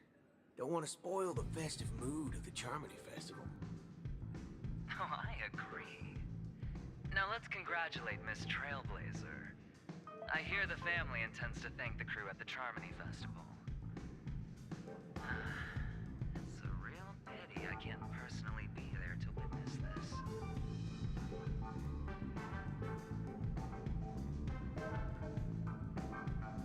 Well, my job was just to give the IPC an opening. Other things aside, I think I did a pretty good job at achieving this. While you were at Dreamflux Reef, we were actually close by. We wouldn't have been able to dig up so much dirty information without the help of a knowledgeable friend. But that emanator didn't pull any punches. My body couldn't hold out too long. Otherwise, this would have been settled in a much cleaner manner. No problem. Punishing the wicked and eradicating evil is a top priority. Would have been strange if we sat it out. Making an entrance like that, us Galaxy Rangers are making a comeback. Reckon you'll meet quite a few followers of the hunt on your journey. Do me a favor, and pass on my regards, will ya? Forget it. I'm not one to beat around the bush. I've got a score to settle with a high-ranking executive fella named Oswaldo Schneider. And this flamboyant fella here can help me find him. The feud between the Marketing Development Department and the Strategic Investment Department is well known across the cosmos. But what I didn't expect was the involvement of the Galaxy Rangers in this feud. Looks like things are about to get spicy. Thank you. And I also hope you enjoy yourself, great hero of Penacony. I'll pass. But I do hope you guys have fun. If you don't mind, let's play a few rounds next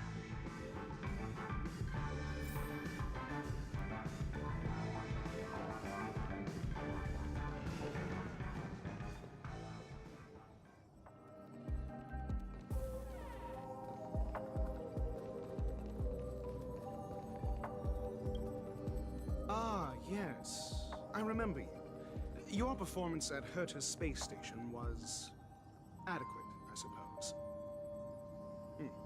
No wonder that gambler likes you so much.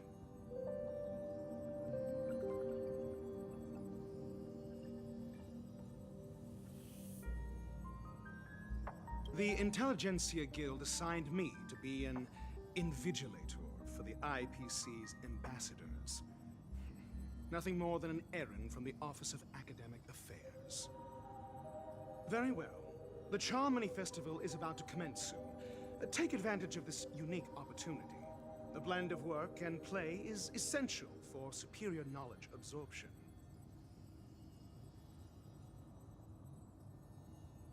The executives of the IPC and the Guild say that we are strategic partners. Yet, from my perspective, I am invariably the teacher, and he, along with you and every other individual, is the student. From this perspective, Aventurine isn't what you'd call an ideal student. Yet, he's also not utterly obtuse. Alas, the void within him can never be filled by talent and knowledge. Let's hope he doesn't turn into a philosophical zombie.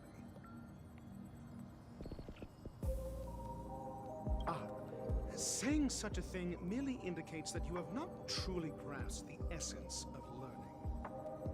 The principle of balancing work and relaxation is scientifically grounded, with the relevant proof process detailed on page 21 of the 31,467th issue of the academic journal Star Caesar. Acquiring knowledge aims to enhance living. Don't invert priorities like those dolts at the Guild.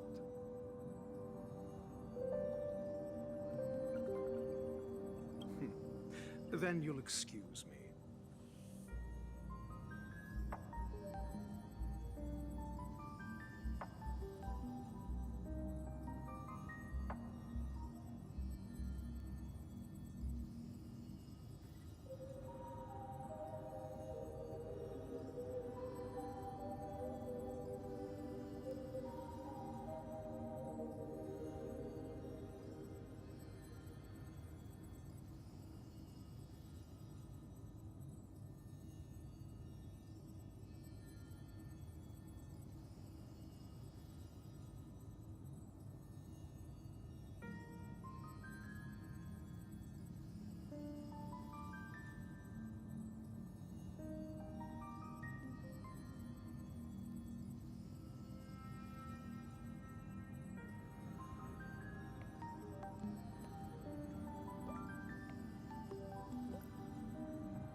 visit my old friend.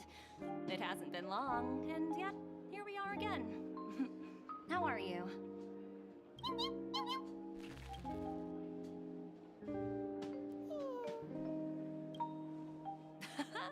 That's what I thought. I heard you guys pulled off a big stunt, cutting down the Oak family in one fell swoop. Such a pity I couldn't be there, or else I would have lent a helping hand.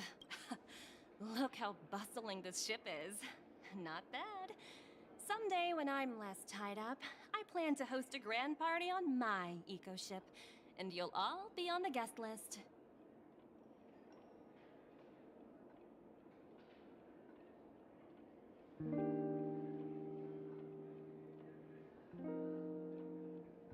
Transform? What are you saying?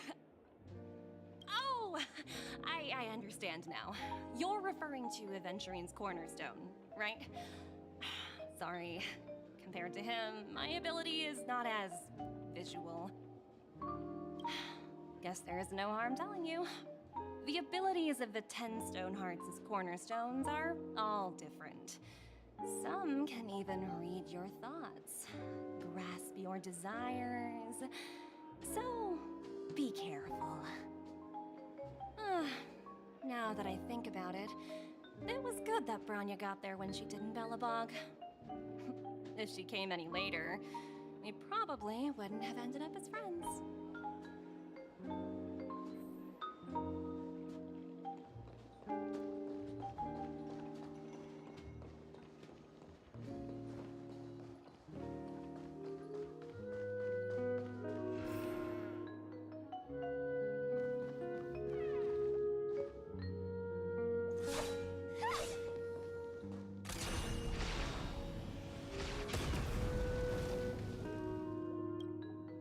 Hey there, lively lady. Welcome to the Bonajade Exchange. What should I call you? What a unique name. So, miss, what do you wish for? And what are you willing to sacrifice for it?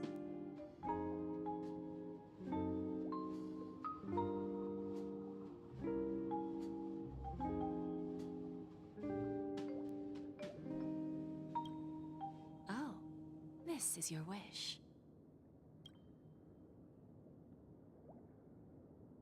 Sounds simple enough. Very pragmatic. Then, let's discuss the cost.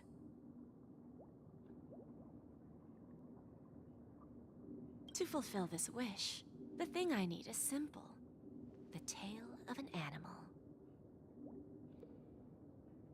Well, it's a two-legged animal, with black fur, a round head, and long ears.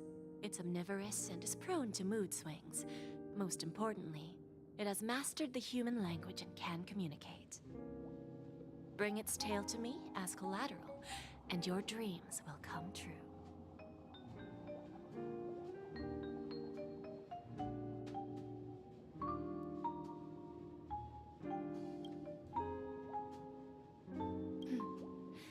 May fate bring us together again, Miss Trailblazer.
Inspection complete. Nothing suspicious.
Got it.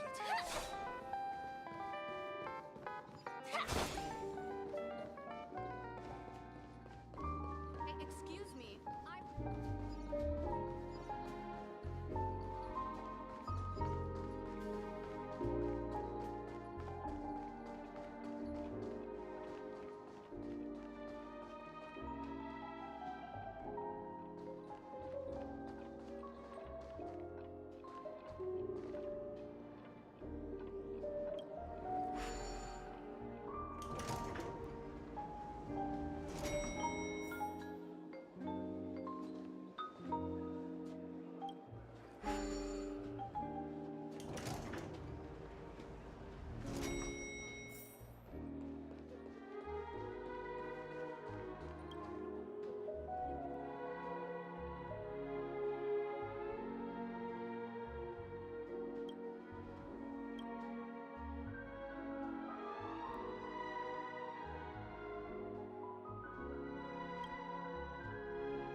The festival hasn't started.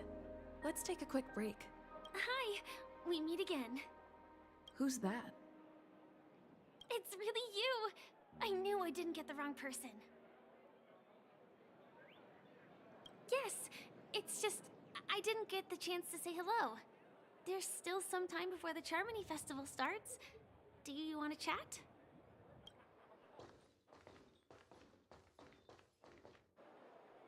Two murder cases, a showdown with the IPC's ambassadors, the legacy of the Nameless, and a remnant of the Order who wishes to replace an Eon-created paradise with a dream.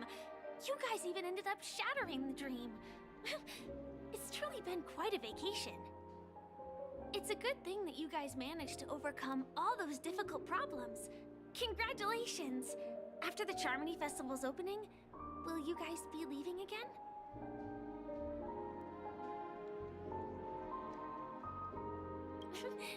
There will always be somewhere.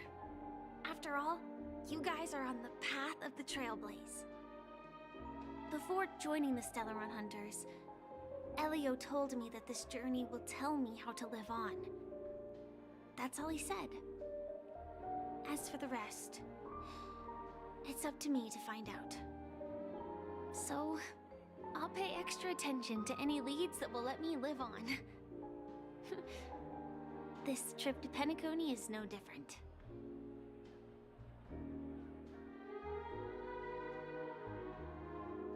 Yes, sadly I was looking in the wrong place. But I did reap some rewards. Do you know Miss Jade from the IPC Strategic Investment Department? Bonajade Exchange belongs to her.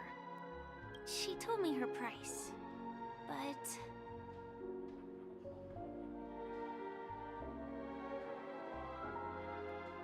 I know. But what she wanted wasn't my answer either. Of course, I want to live on. But What fate owes me, I want it paid back, not passed on. No one else should be involved because this is a grudge between me and fate. Speaking of which, actually, I feel that I still owe you a formal apology for that matter with the performer of the Iris family. Even the smallest of lies can turn into a betrayal as sharp as a blade. I'm sorry.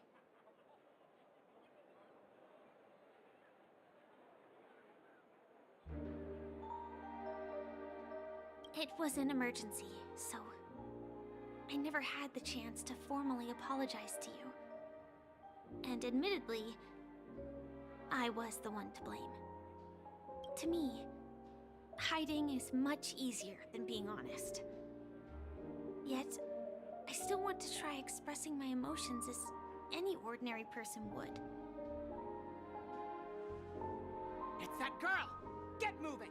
Arrest that criminal before the Charmony Festival's opening ceremony starts! I can't believe they've chased me this far. Looks like we have to say our goodbyes. Don't worry about me, just go and enjoy the ceremony. The script hasn't reached its end yet. We will meet again. I hope she's okay. But if it's only those two hounds again, she'll probably be fine. I'll send a message later to check in on her. Let's go attend the Charmony Festival first.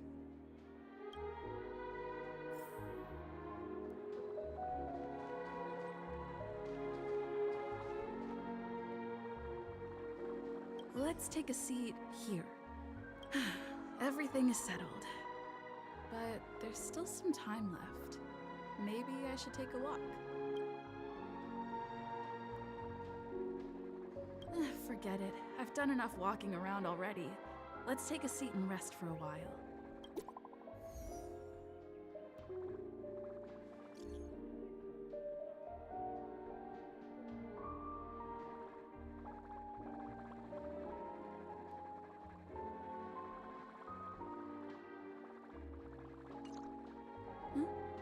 Looks like I don't have to worry about her. Let's wait for the opening ceremony to start.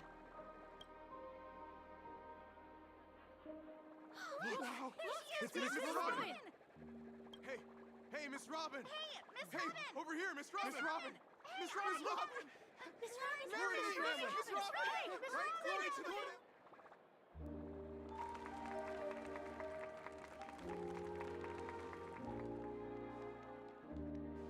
Distinguished guests, fellow family members, ladies, gentlemen, and friends from all over the cosmos. It's a pleasure to join you all in celebrating the grandest ceremony of the Amber Era, the Charmony Festival. Firstly, on behalf of the Penacony family's 5 major lineages, and on behalf of myself, I'd like to extend a warm welcome to all our guests.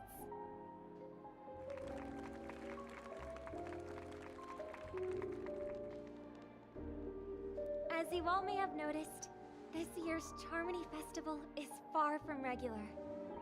Thanks to the efforts of everyone, this celebration is unprecedented in scale, with factions from across the cosmos in attendance. Not only that, the customary opening ceremony held at the Penacony Grand Theater has now moved to the Radiant Feldspar, the very airship you all stand upon. We invite you to express your warmest applause and deepest appreciation for OT Alfalfa, head of the Alfalfa family, for his selfless devotion to the Harmony's cause.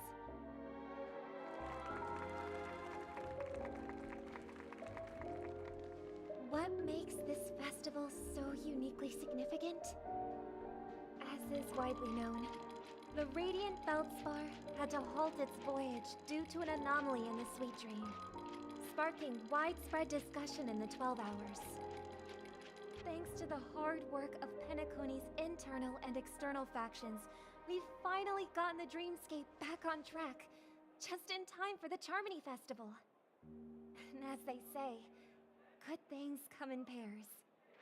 The Charmony Festival not only celebrates this achievement, but also marks the relaunch of the Radiant Feldspar.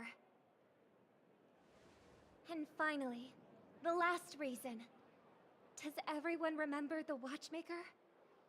In truth, the family has poured their efforts into this festival just to commemorate this legendary luminary. The father of Penacony, Mikhail Chard Legwork, one of the legendary Nameless who laid the foundations of Penacony.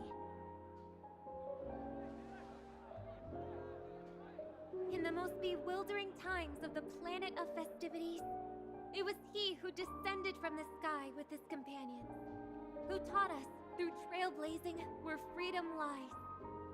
It was also they who led the vanguard in the pioneering of the dreamscape, in exchange for what is now known as the Paradise of Harmony.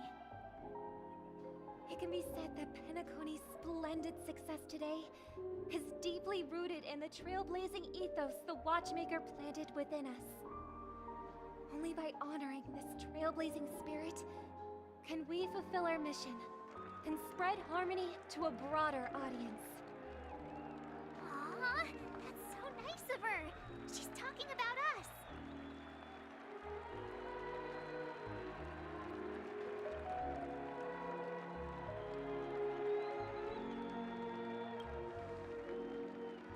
That's right. Unparalleled. And now, the sweet dream is back on track. All thanks to the Trailblaze, of course. If it weren't for everyone on the Astral Express, we wouldn't be able to successfully host this Charmony Festival. Thus, with unanimous consent from the 5 major lineages, Penacony's family, on behalf of all family members throughout the cosmos, offer a token of appreciation to the Nameless. Oh, I wonder if it's gonna be a big one. We will transfer ownership of the Radiant Feldspar to the Astral Express. A meager appreciation that we hope you will accept with grace. Let us gift our applause and cheers to these brave and dauntless Nameless. Nameless! Nameless! Nameless! And now, I propose a toast. To harmony, to the Trailblaze, to the future of Penacony and the universe, and to the generous Alfalfa family head, Mr. O.T. Alfalfa. Cheers! Cheers!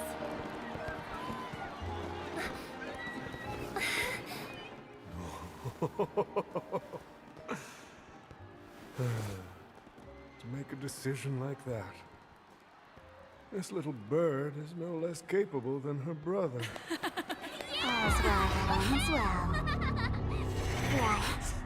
But have you forgotten someone, my gray-haired friend? I put a bomb on this ship. You have 10 minutes to find it. Better hurry. When did this get shoved into my hands?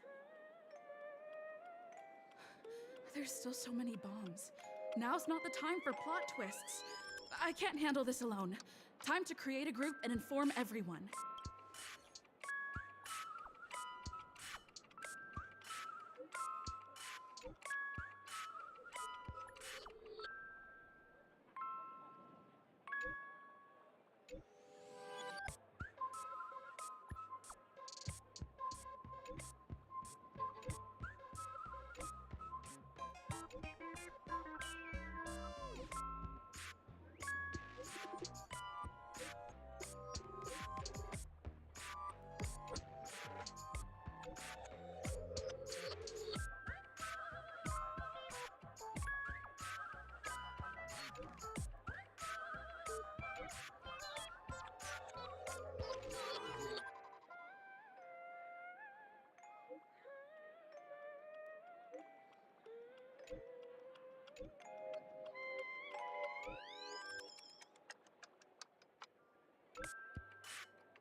All set.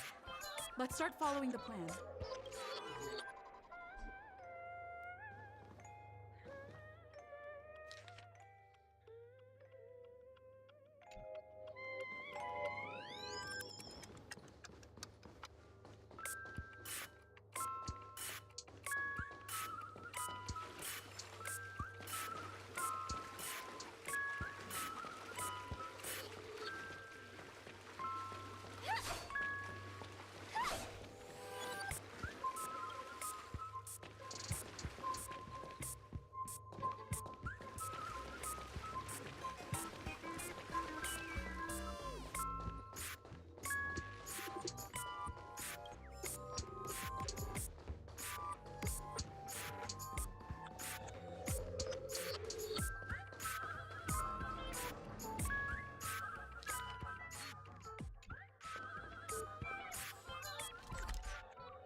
Finally arrived, so great gray-haired little one. I'm the constable around these parts, and right now, I'm posing as a bomb. This is called foreshadowing. All right, now that you've found me, it's my turn to complete my mission. Next. 5, 4, 1. Really that important? I'm not even a real bomb. Was it surprising, shocking, horrifying? No? That's too bad then. Really, I'm learning to roll over.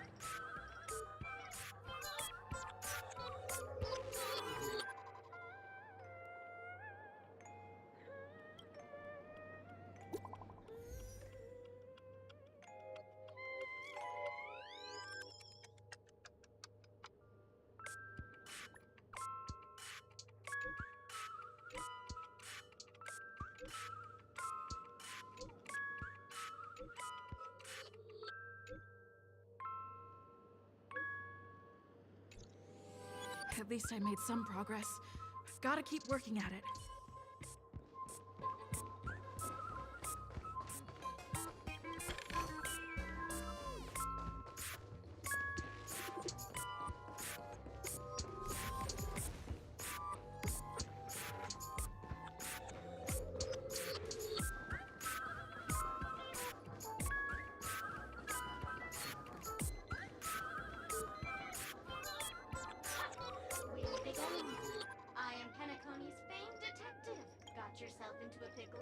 I'm more than happy to help, but unfortunately, I'm preoccupied with a couple of unsolved cases. So, you'll have to wait your turn.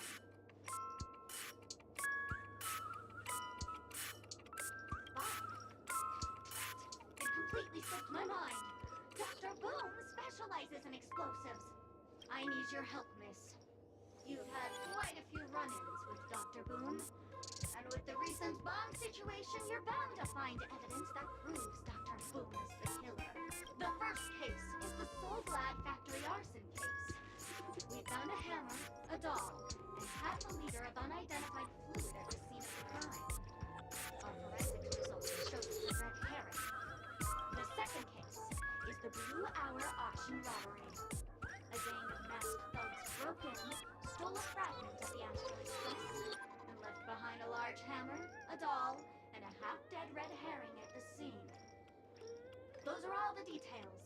The way I see it, there must be a link between these two cases that will be the key to exposing Dr. Boom.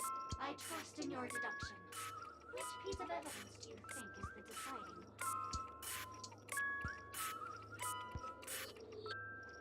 Bing, bing! Correct answer! You're good, gray hair. Your mind is pretty sharp.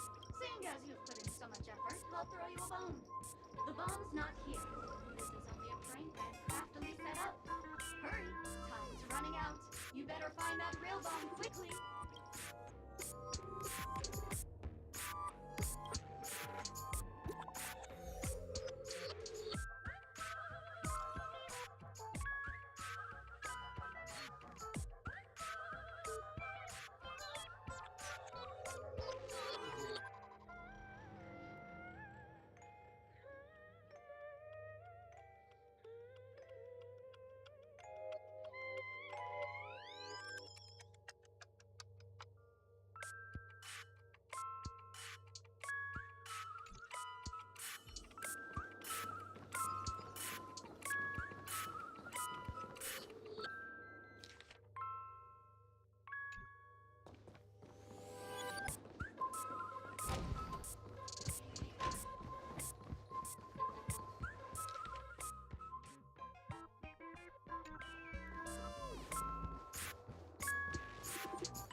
Listen up.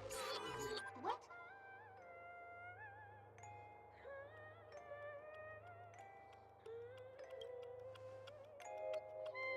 Correct answer. But it's a shame. I hate smarty pants.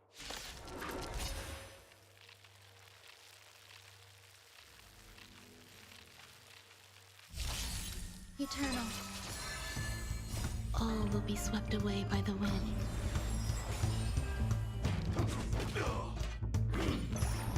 Dreams do come true.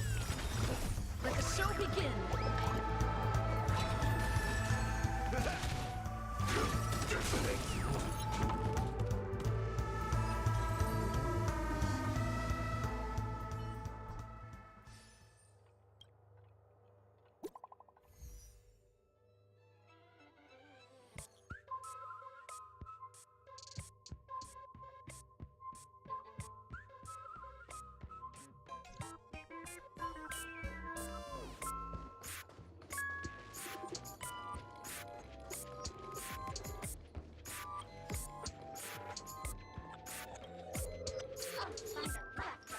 To think you've seen through my disguise this quickly!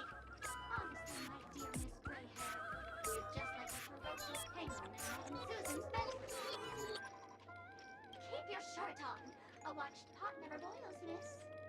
I'm on to you. You're here because you accepted bribes from the duplicitous and corrupt leader of that Sparkle Gang. The scoundrel who wants to become mayor of Sparkle City. Blazing Bro! This evil city has fallen into depravity. As the sheriff doll, I cannot idly stand by and do nothing. And now, only this imaginary neutron bomb can completely cleanse Sparkle City of your ilk. If you wish to defeat me, you'll have to face off against the great Sparkle's dogs. They're my fiercely loyal companions, and you'll never defeat them.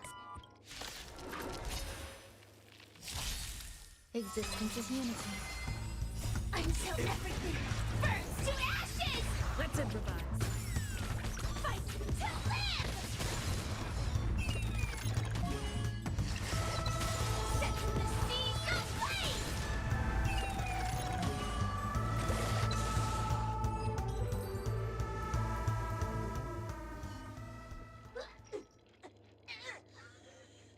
To think I was defeated by the despicable underling of Blazing Bro. You'll never get away with this. Because I'm just an adorable doll. Not some imaginary neutron bomb.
What did you think? Feel free to share your thoughts. Well, actually, due to the current plot requirements, you're only allowed to say one line. So please try and resist the urge to share your thoughts.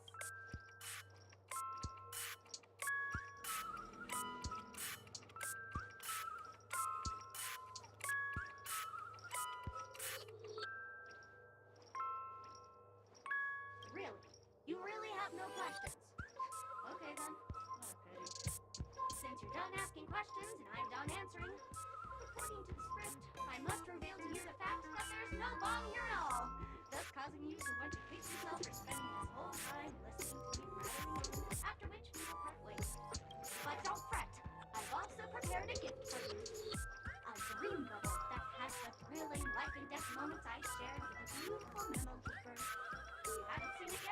should hurry up and look for Dr. X.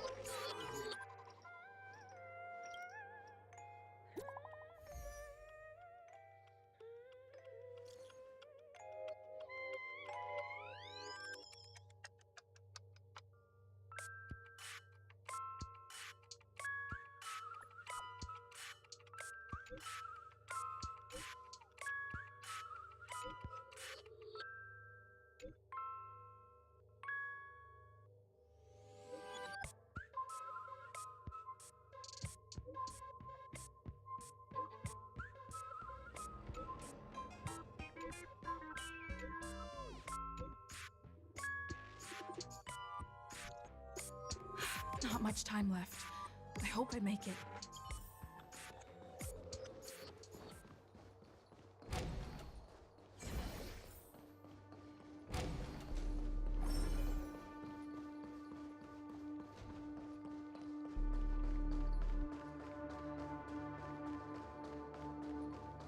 Hello, human. We meet again. I never thought I'd see you here. I'm currently on this luxury cruise ship enjoying Penacony's consumer-friendly sugar-coated cannonballs. What about you? Are you just seeing the sights?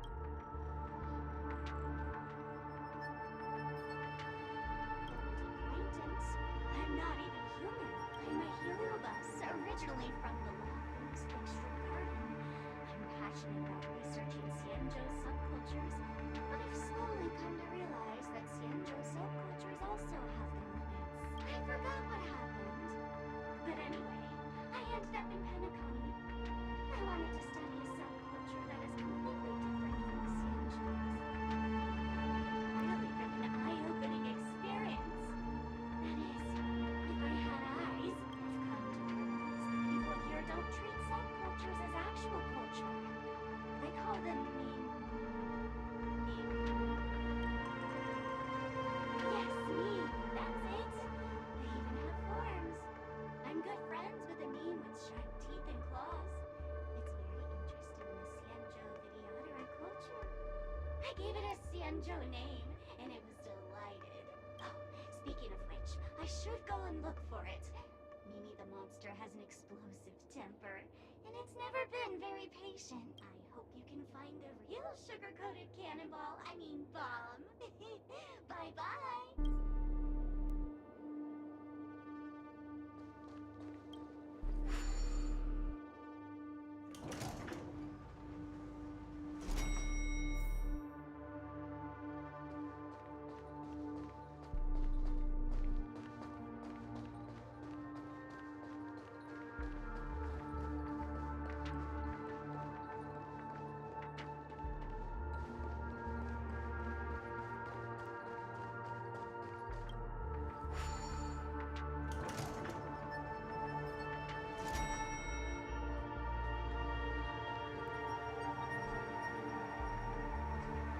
Is that a firefly? 28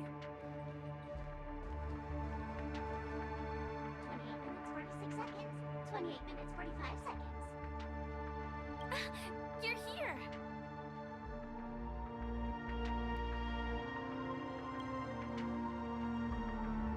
Looks like she also sent you a message. Since you're here, I'll just keep it short. Just over half an hour ago, I received a message from an unknown sender and rushed here as soon as I could. 27 minutes, 51 seconds. The Sweet Dream has lost the protection of the Order. If it were to blow up here, the consequences would be unfathomable. I've scrutinized it for a long time, but the bomb's design is incredibly unique, as if it's been locked by some mysterious path force.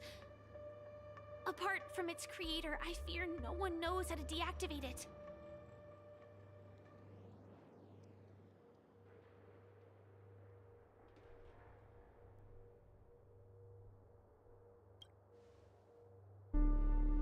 It's difficult. Time is running out, and she's a master of disguise. And even if we catch her, she won't come quietly.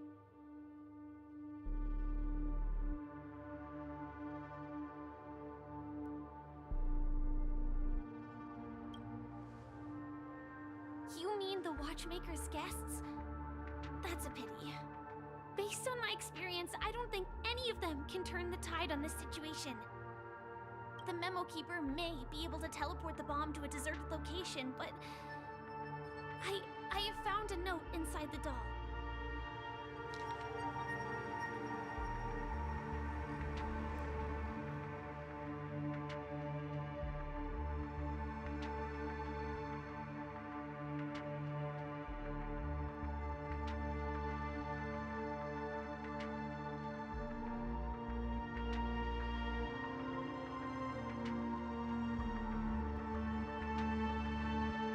I don't know what grudges they have, but this path is a dead end, too.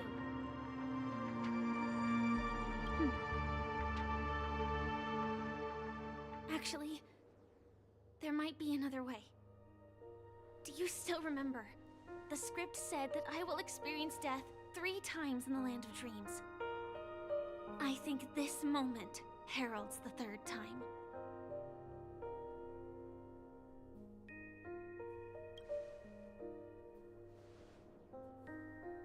You may already know that I have no way of evoking dreams. I employ a Stellaron Hunter's special method in order to enter dreams instead.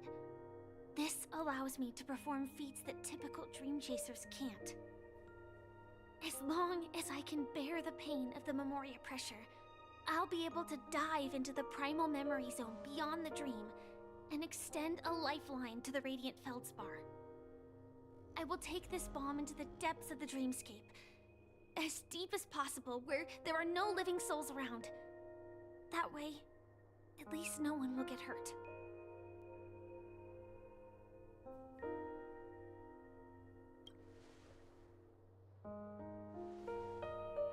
Don't worry.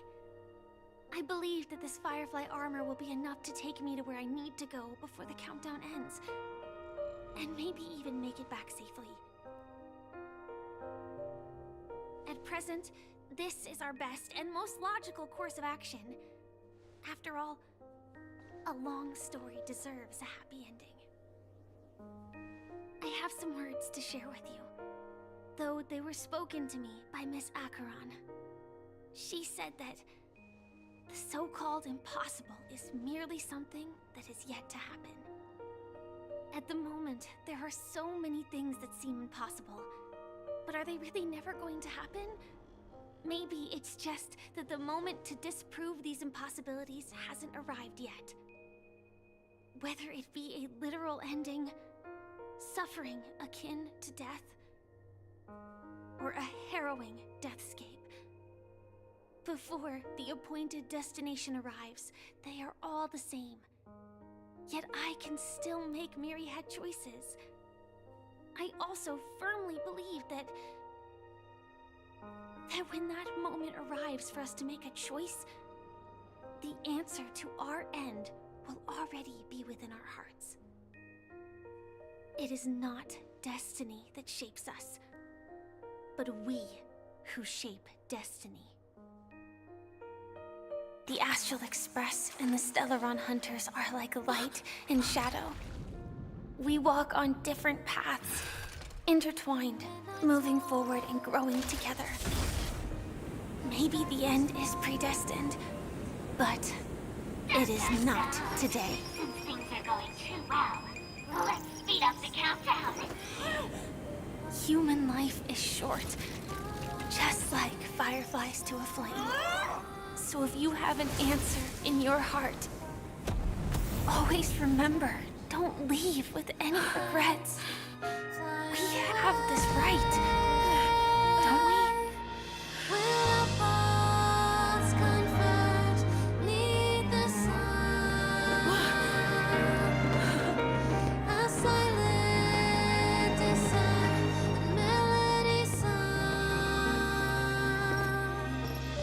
Since you care so much about other people's safety, why don't you go take a closer look?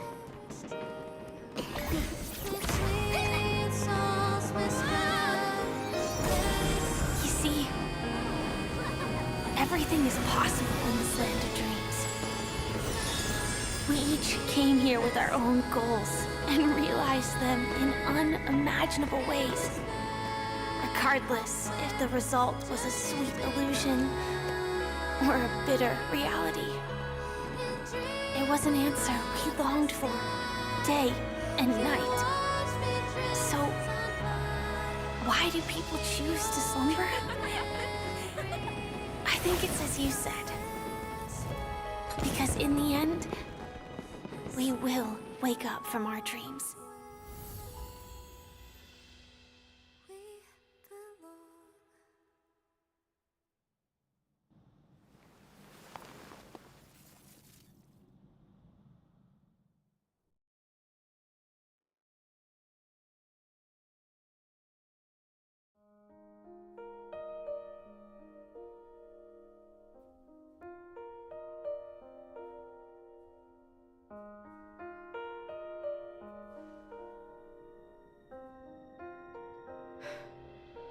When I arrived, I happened to see a child holding it.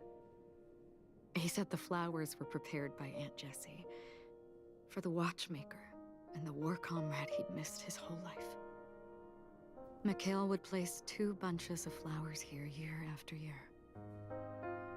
And after he left, it became 3. Your wishes will always be remembered by someone.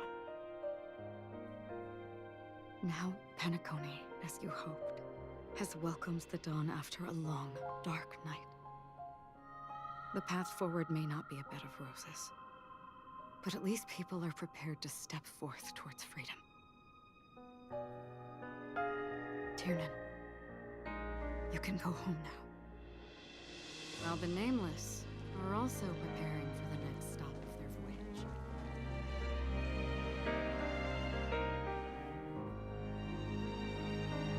But before leaving, we still have one last thing to do.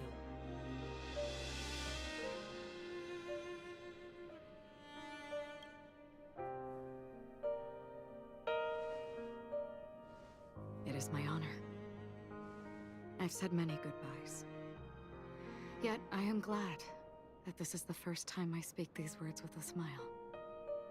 But before leaving, I'm sure you all have plenty to say to the Nameless of the past. A fitting end to the tale of the departed. One could not ask for a better farewell. Go on. They're all here.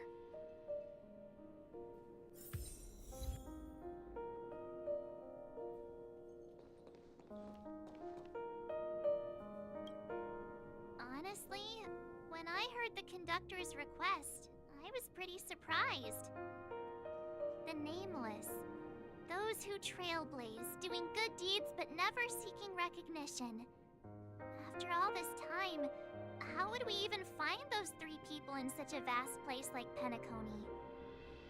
But it seems, in the land of the dreams, anything is indeed possible. History may not remember the names of the dead, but the stars will attest to their journeys. The first glimmer of light in the prolonged night often illuminates little, as it is fleeting in the darkness too vast. But because of this, people will remember. As long as something shines in the night sky, then when the first star falls, countless more will follow, streaking across the horizon.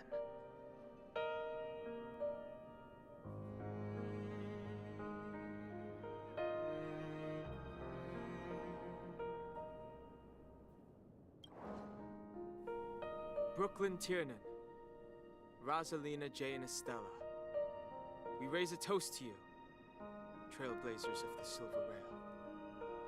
A toast to history that no longer remains silent. The passionate and courageous pursuit, and a voyage that traverses the stars.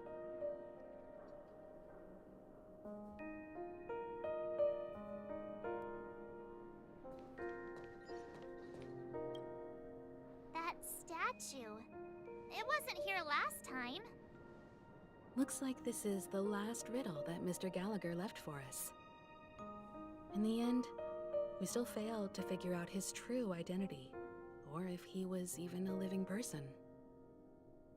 What should I say? I mean, this guy is definitely a history fictionologist, all right. I'm suddenly reminded of the time at the theme park when he said he was only 13 years old. Could that have meant something too? Either way, he's an enigmatic character for sure. At least our journey together in Penacony was real enough. And his loyalty and love for this land must have been real too, right?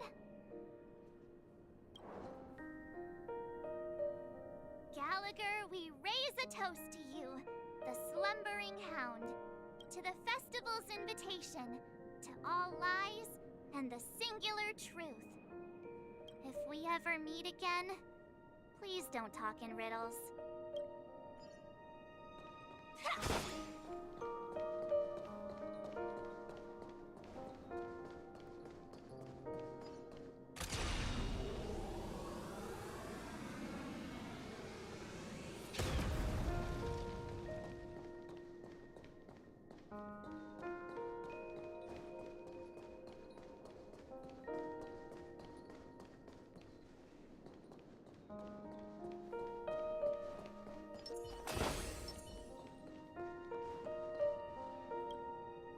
Is the Astro Express ready to depart Penacony? Apologies, Mr. Mika, that we are only now bidding you farewell. Oh, that's all right. You've all done so much for the Watchmaker, and we are forever indebted. Allow me, as the representative of Dreamflux Reef, to make another toast to all the nameless. What will the people of Dreamflux Reef do now? Many will continue to live here. Those accustomed to being awake will mostly have a hard time getting used to a life of darkness with their eyes closed. Though the order has faded, there must be someone to watch over this primal memory zone. Penacony's nights are long, and there are many who are still far from a good night's sleep. As for the sweet dream over there, we're still managing without it, aren't we?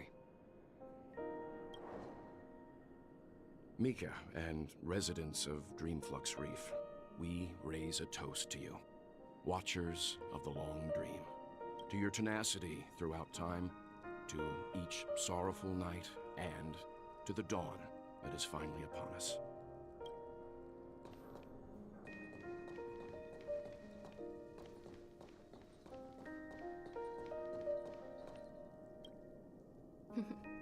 In the end, we still came full circle. This trailblazing expedition started from the moment you and a bellboy ran into each other. After going on a journey of many twists and turns, they still ended up where they started. Just like a clock's hands that turn round and round, the start and end of each day will always land on 12 o'clock, the advent of time moving forward. There shouldn't be much left to say. This entire adventure started because of you, and should naturally end with you. And then, a new page will be turned.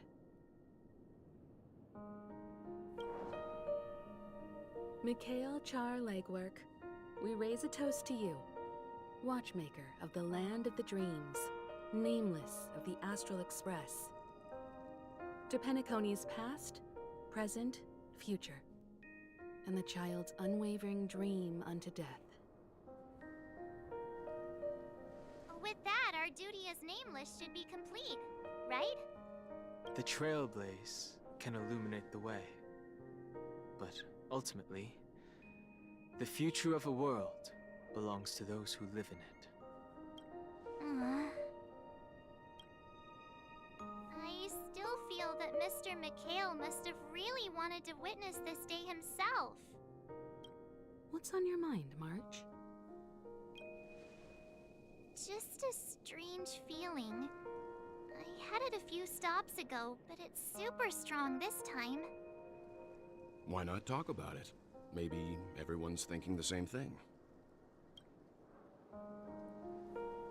I can't help but think that whether it's Mr. Mikhail, Mr. Tiernan, or Madame Rosalina, their lives must have been long, and they must have experienced plenty of stories.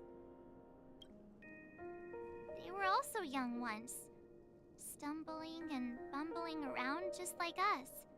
Getting into scraps and mischief, that sort of stuff. Companions, enemies, journeys, adventures, all the sad and happy memories. The everyday that we're used to, they've lived through them too. But those things are all in the past.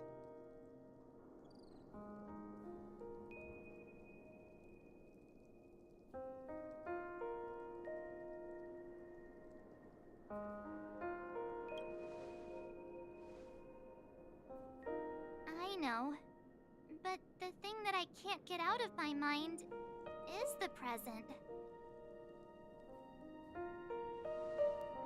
It'll be easier to understand if I use an analogy. Like when you're reading a book. If one of its characters keeps running into obstacles and experiences an ending full of regrets, we're bound to feel a bit mixed about it, right?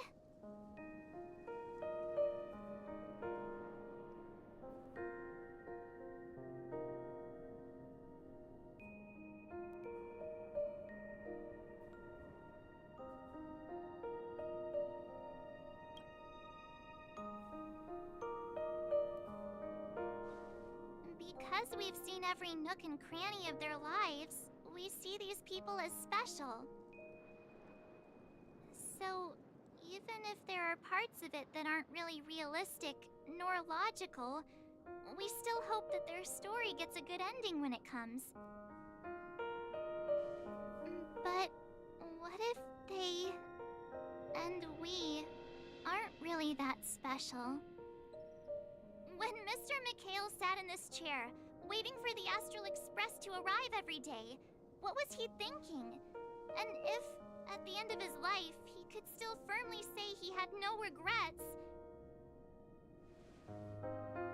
then what is this regret we feel in our hearts right now? I think each and every one of us is searching for the answer to this very question. The universe is vast, and our lives are but specks. The trailblaze never ends, but against the backdrop of the cosmos, the average person's lifelong journey is merely a short stretch. But it is in this minuscule distance that paths cross and countless worlds connect. The universe may not remember every person who leaves a tie along the silver rail, but we will. As long as we remember, their stories will never end. And what Mr. McHale has left for us is his answer to this very question. It may not be perfect, but it left a smile on this storied, jaded old Nameless's face at the end of his life. And its meaning will be interpreted by those who come after us. It's not the answer that's important, but what we can learn from others' answers, right? This is what trailblazing is. Sure. I'm really sorry for bringing down the vibe. Quick, Don Hung, tell us a dad joke to lighten the mood.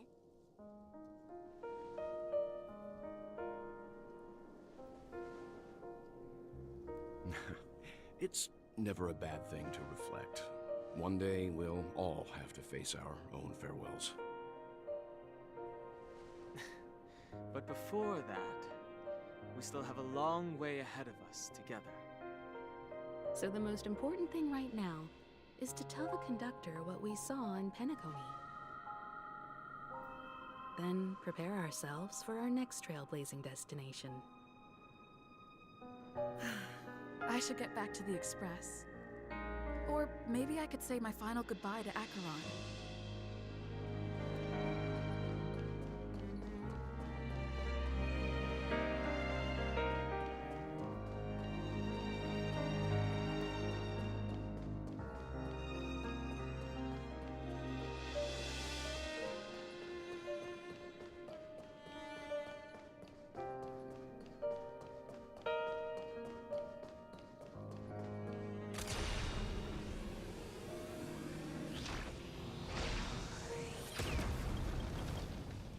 Do you still remember when we first arrived in Penacony? Who would have thought our paths would cross in such a way?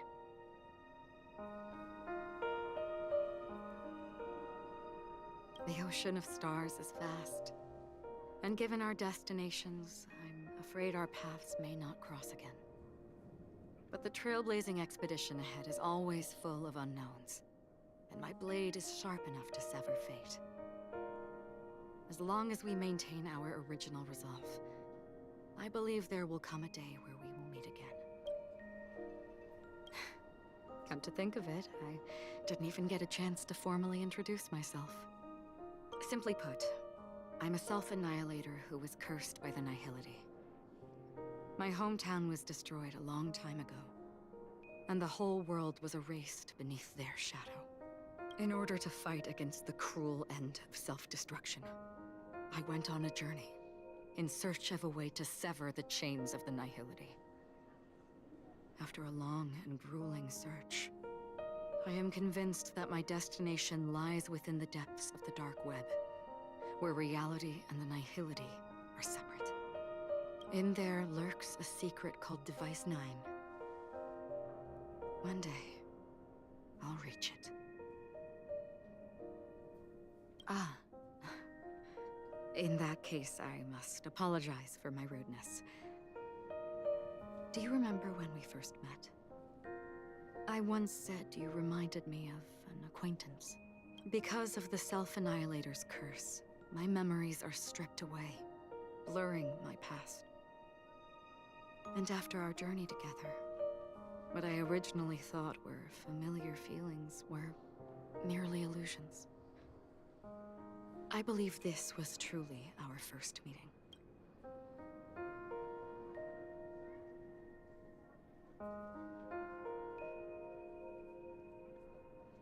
What do you mean? It's improbable that you've crossed paths with my past self. What I mean is, there is nothing left to retrace there. Only Nihility. I see. You've also had a similar experience? Then you should know that this me and your memory of me are not the same person.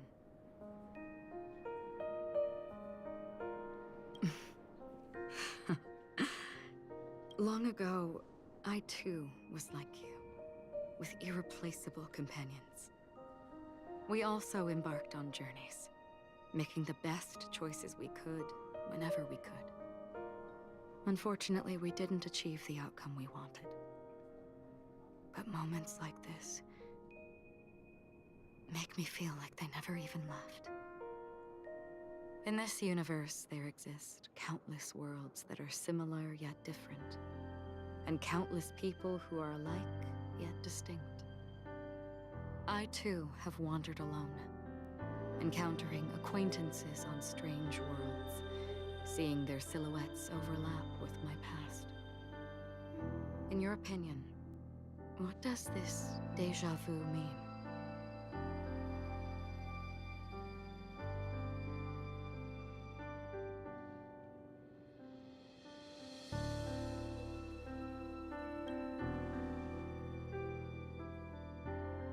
Attachment, desire, longing. They may all be right, but they are all incomplete.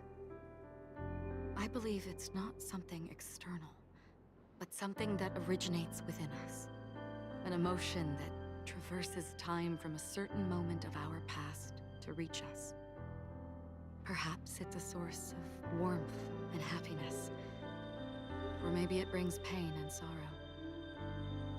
Each time we reminisce on our past, we always seem to notice a tiny but unforgettable instant that we left behind us, along with certain other things that remain constant throughout. That is a summary of our lives, encapsulating everything about us in these moments. Proof of our shared path.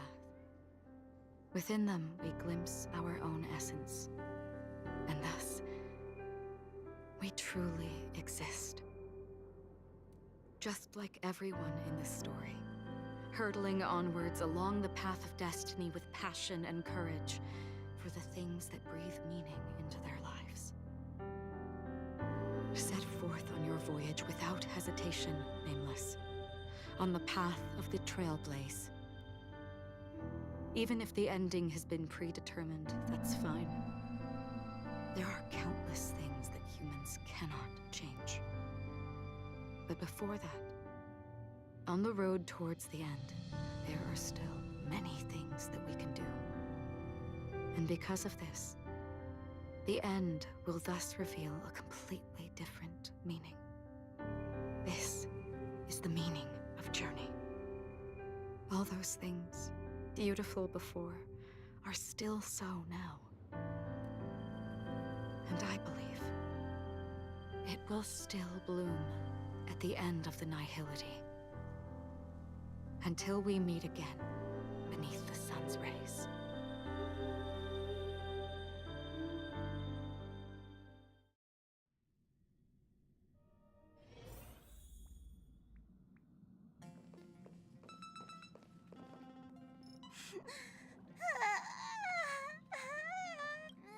There. Chin up, Pom-Pom. Don't be sad. Don't cry. Wow. Your method of consolation is truly unsophisticated. Still better than just standing there like a scarecrow. How could you say that? Don't be so mean. And while you're here, why don't you help me comfort Pom-Pom?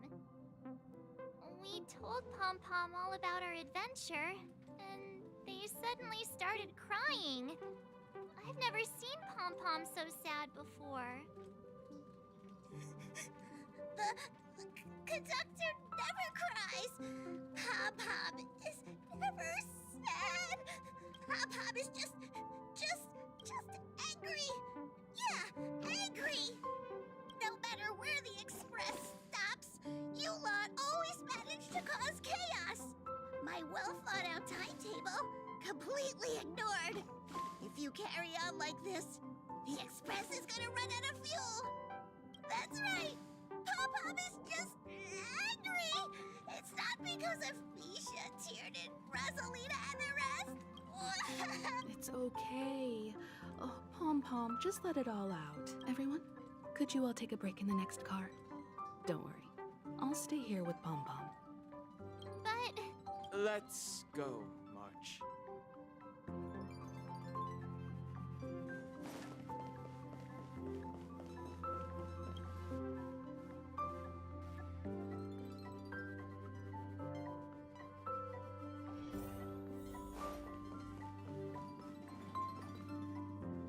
Never expected Pom-Pom would be so distraught. Those three nameless must have meant a lot to Pom-Pom. No one knows exactly when Pom-Pom boarded the Express, but one can surmise that their journey has been filled with many hellos and goodbyes. Probably more than we can imagine. The fact that they're crying so hard is probably a good sign. It proves that Pom-Pom's emotions haven't become dulled by the grind of time. They still deeply cherish every nameless who has boarded the Express and value every journey shared with them. Leave it to Himiko. When it comes to comforting, there's no one better on the Express. Well, they were a little emotional at the time, but I'm afraid that's not out of the question. Since you joined us, the Express has stayed longer than anticipated at every stop along the way. And to ensure that everyone always makes it back on board, Pom-Pom has had no choice but to delay the warp jump schedule. I see. No wonder I can regularly hear Pom-Pom pacing anxiously up and down the corridor.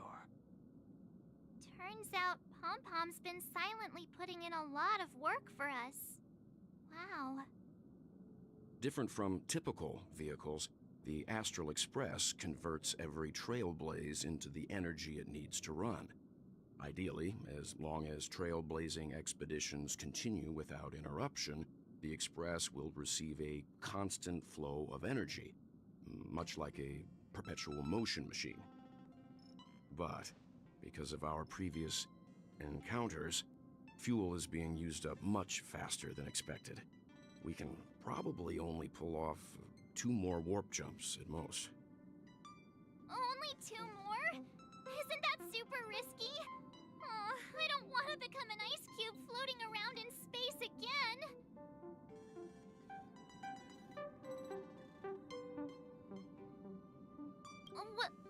When you put it like that, doesn't actually sound too bad. But I don't even want to become an adorable ice cube floating around in space again.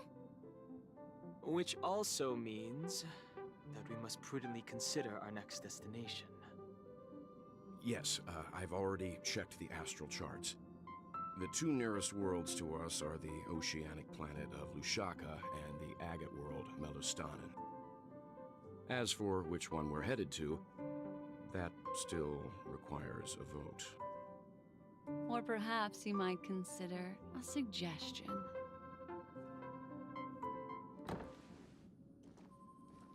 Everyone, we meet again.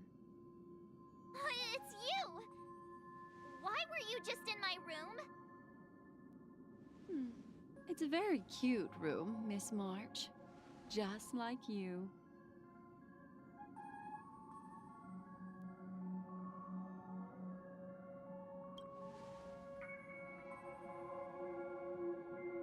Memo Keeper, let's put aside how you managed to sneak past everyone and board the Express for now. You mentioned a suggestion. I accidentally overheard how the Express obtains fuel. I just wanted to chat with everyone to see if we could work together. But now, it appears my suggestion could be the very lifeline that saves everyone. Please speak candidly. Depending on what you say, we could very well ask you to disembark. Ah, the Permanence's descendant. What a charming little dragon, especially with those mired memories of yours. But I digress. If the Astral Express is in urgent need of a special trailblazing expedition to recharge its engine, have you all considered this? Perhaps your destination could be a world that even the renowned Akivili never reached. Should you be able to lay down a new stretch of silver rail, the Express may never have to worry about energy ever again. Trailblazing to a world that even Akivili has never been to? Is that possible? Continue, Memo Keeper. This destination of which you speak, what sort of world is it? A world that many across the universe don't even know exists. A world hidden away from outside observation. Its presence only revealed by the light from the mirror of the Garden of Recollection.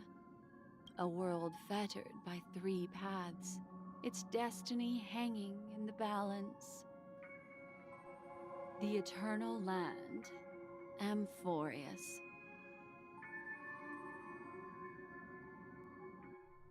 I hope I'm not too late, child. I wasn't expecting it to be you. Don't you know how many sentry posts the family has built?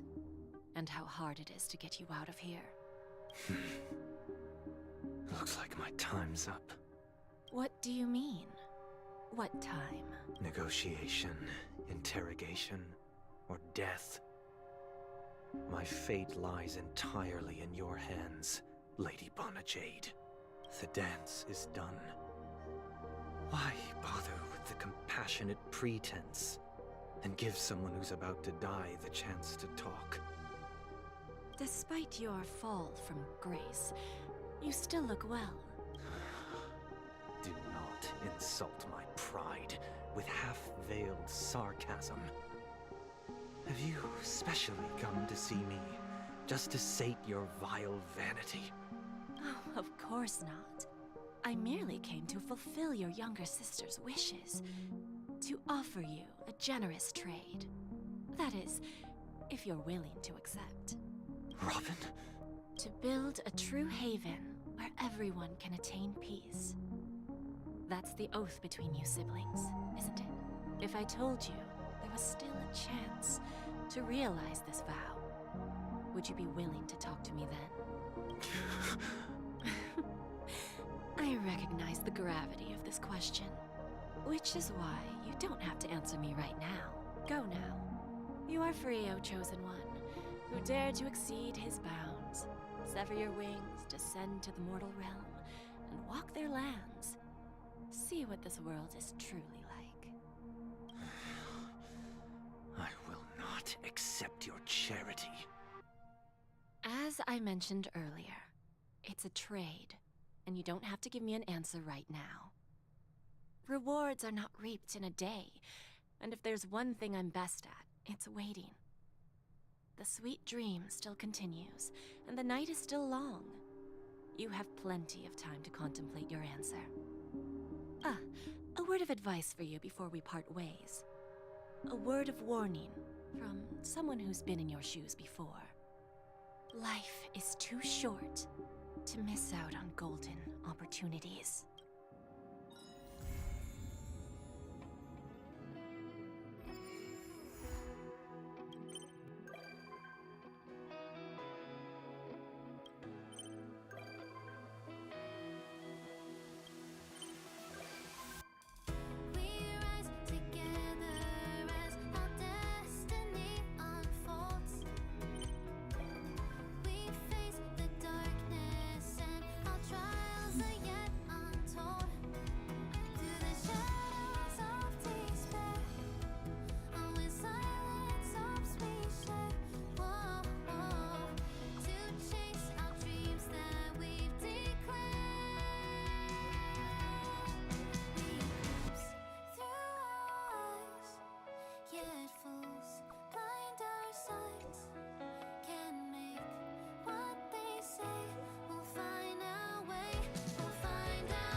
feeling of relaxation is so nice.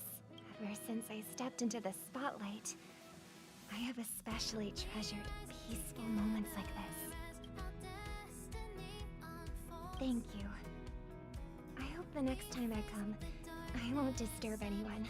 From this angle, I can see a brilliant river of stars. It's mesmerizing. When I was younger, I didn't know what weariness was. Even at night, I was restless. I'd always drag my brother along to count the stars. The more stars I counted, the more energetic I got. Whenever that happened, my brother would hum a lullaby for me. Halfway through the song, I would already be asleep. Days of youth fleeting. Those shining memories are gifts of growing up. And they deserve to be treasured forever.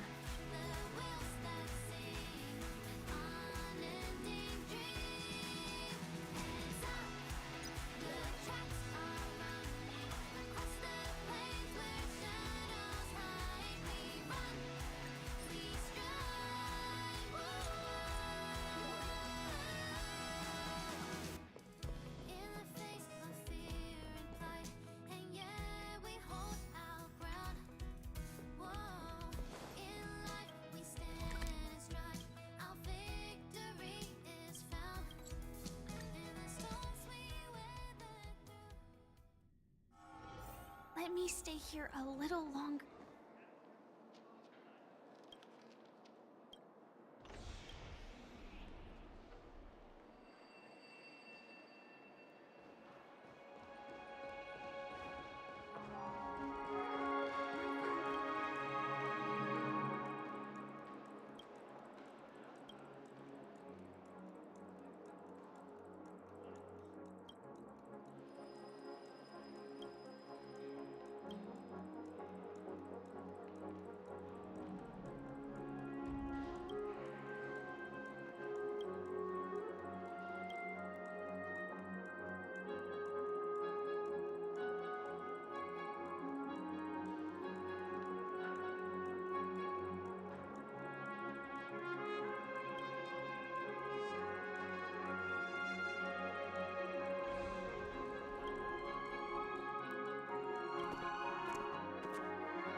Eternal.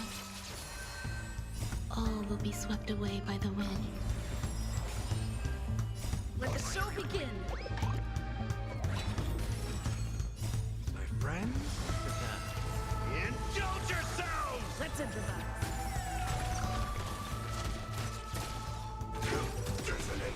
Until everything burns to ashes!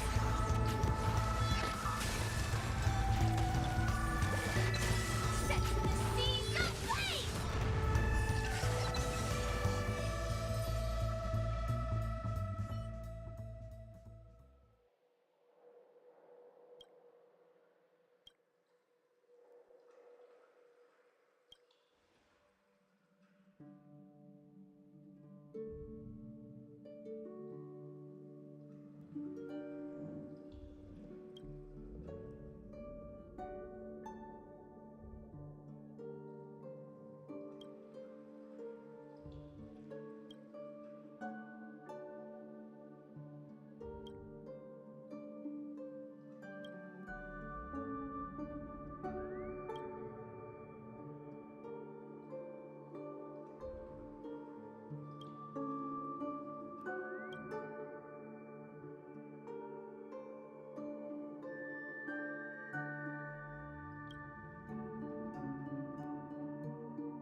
me stay here a little longer in this body.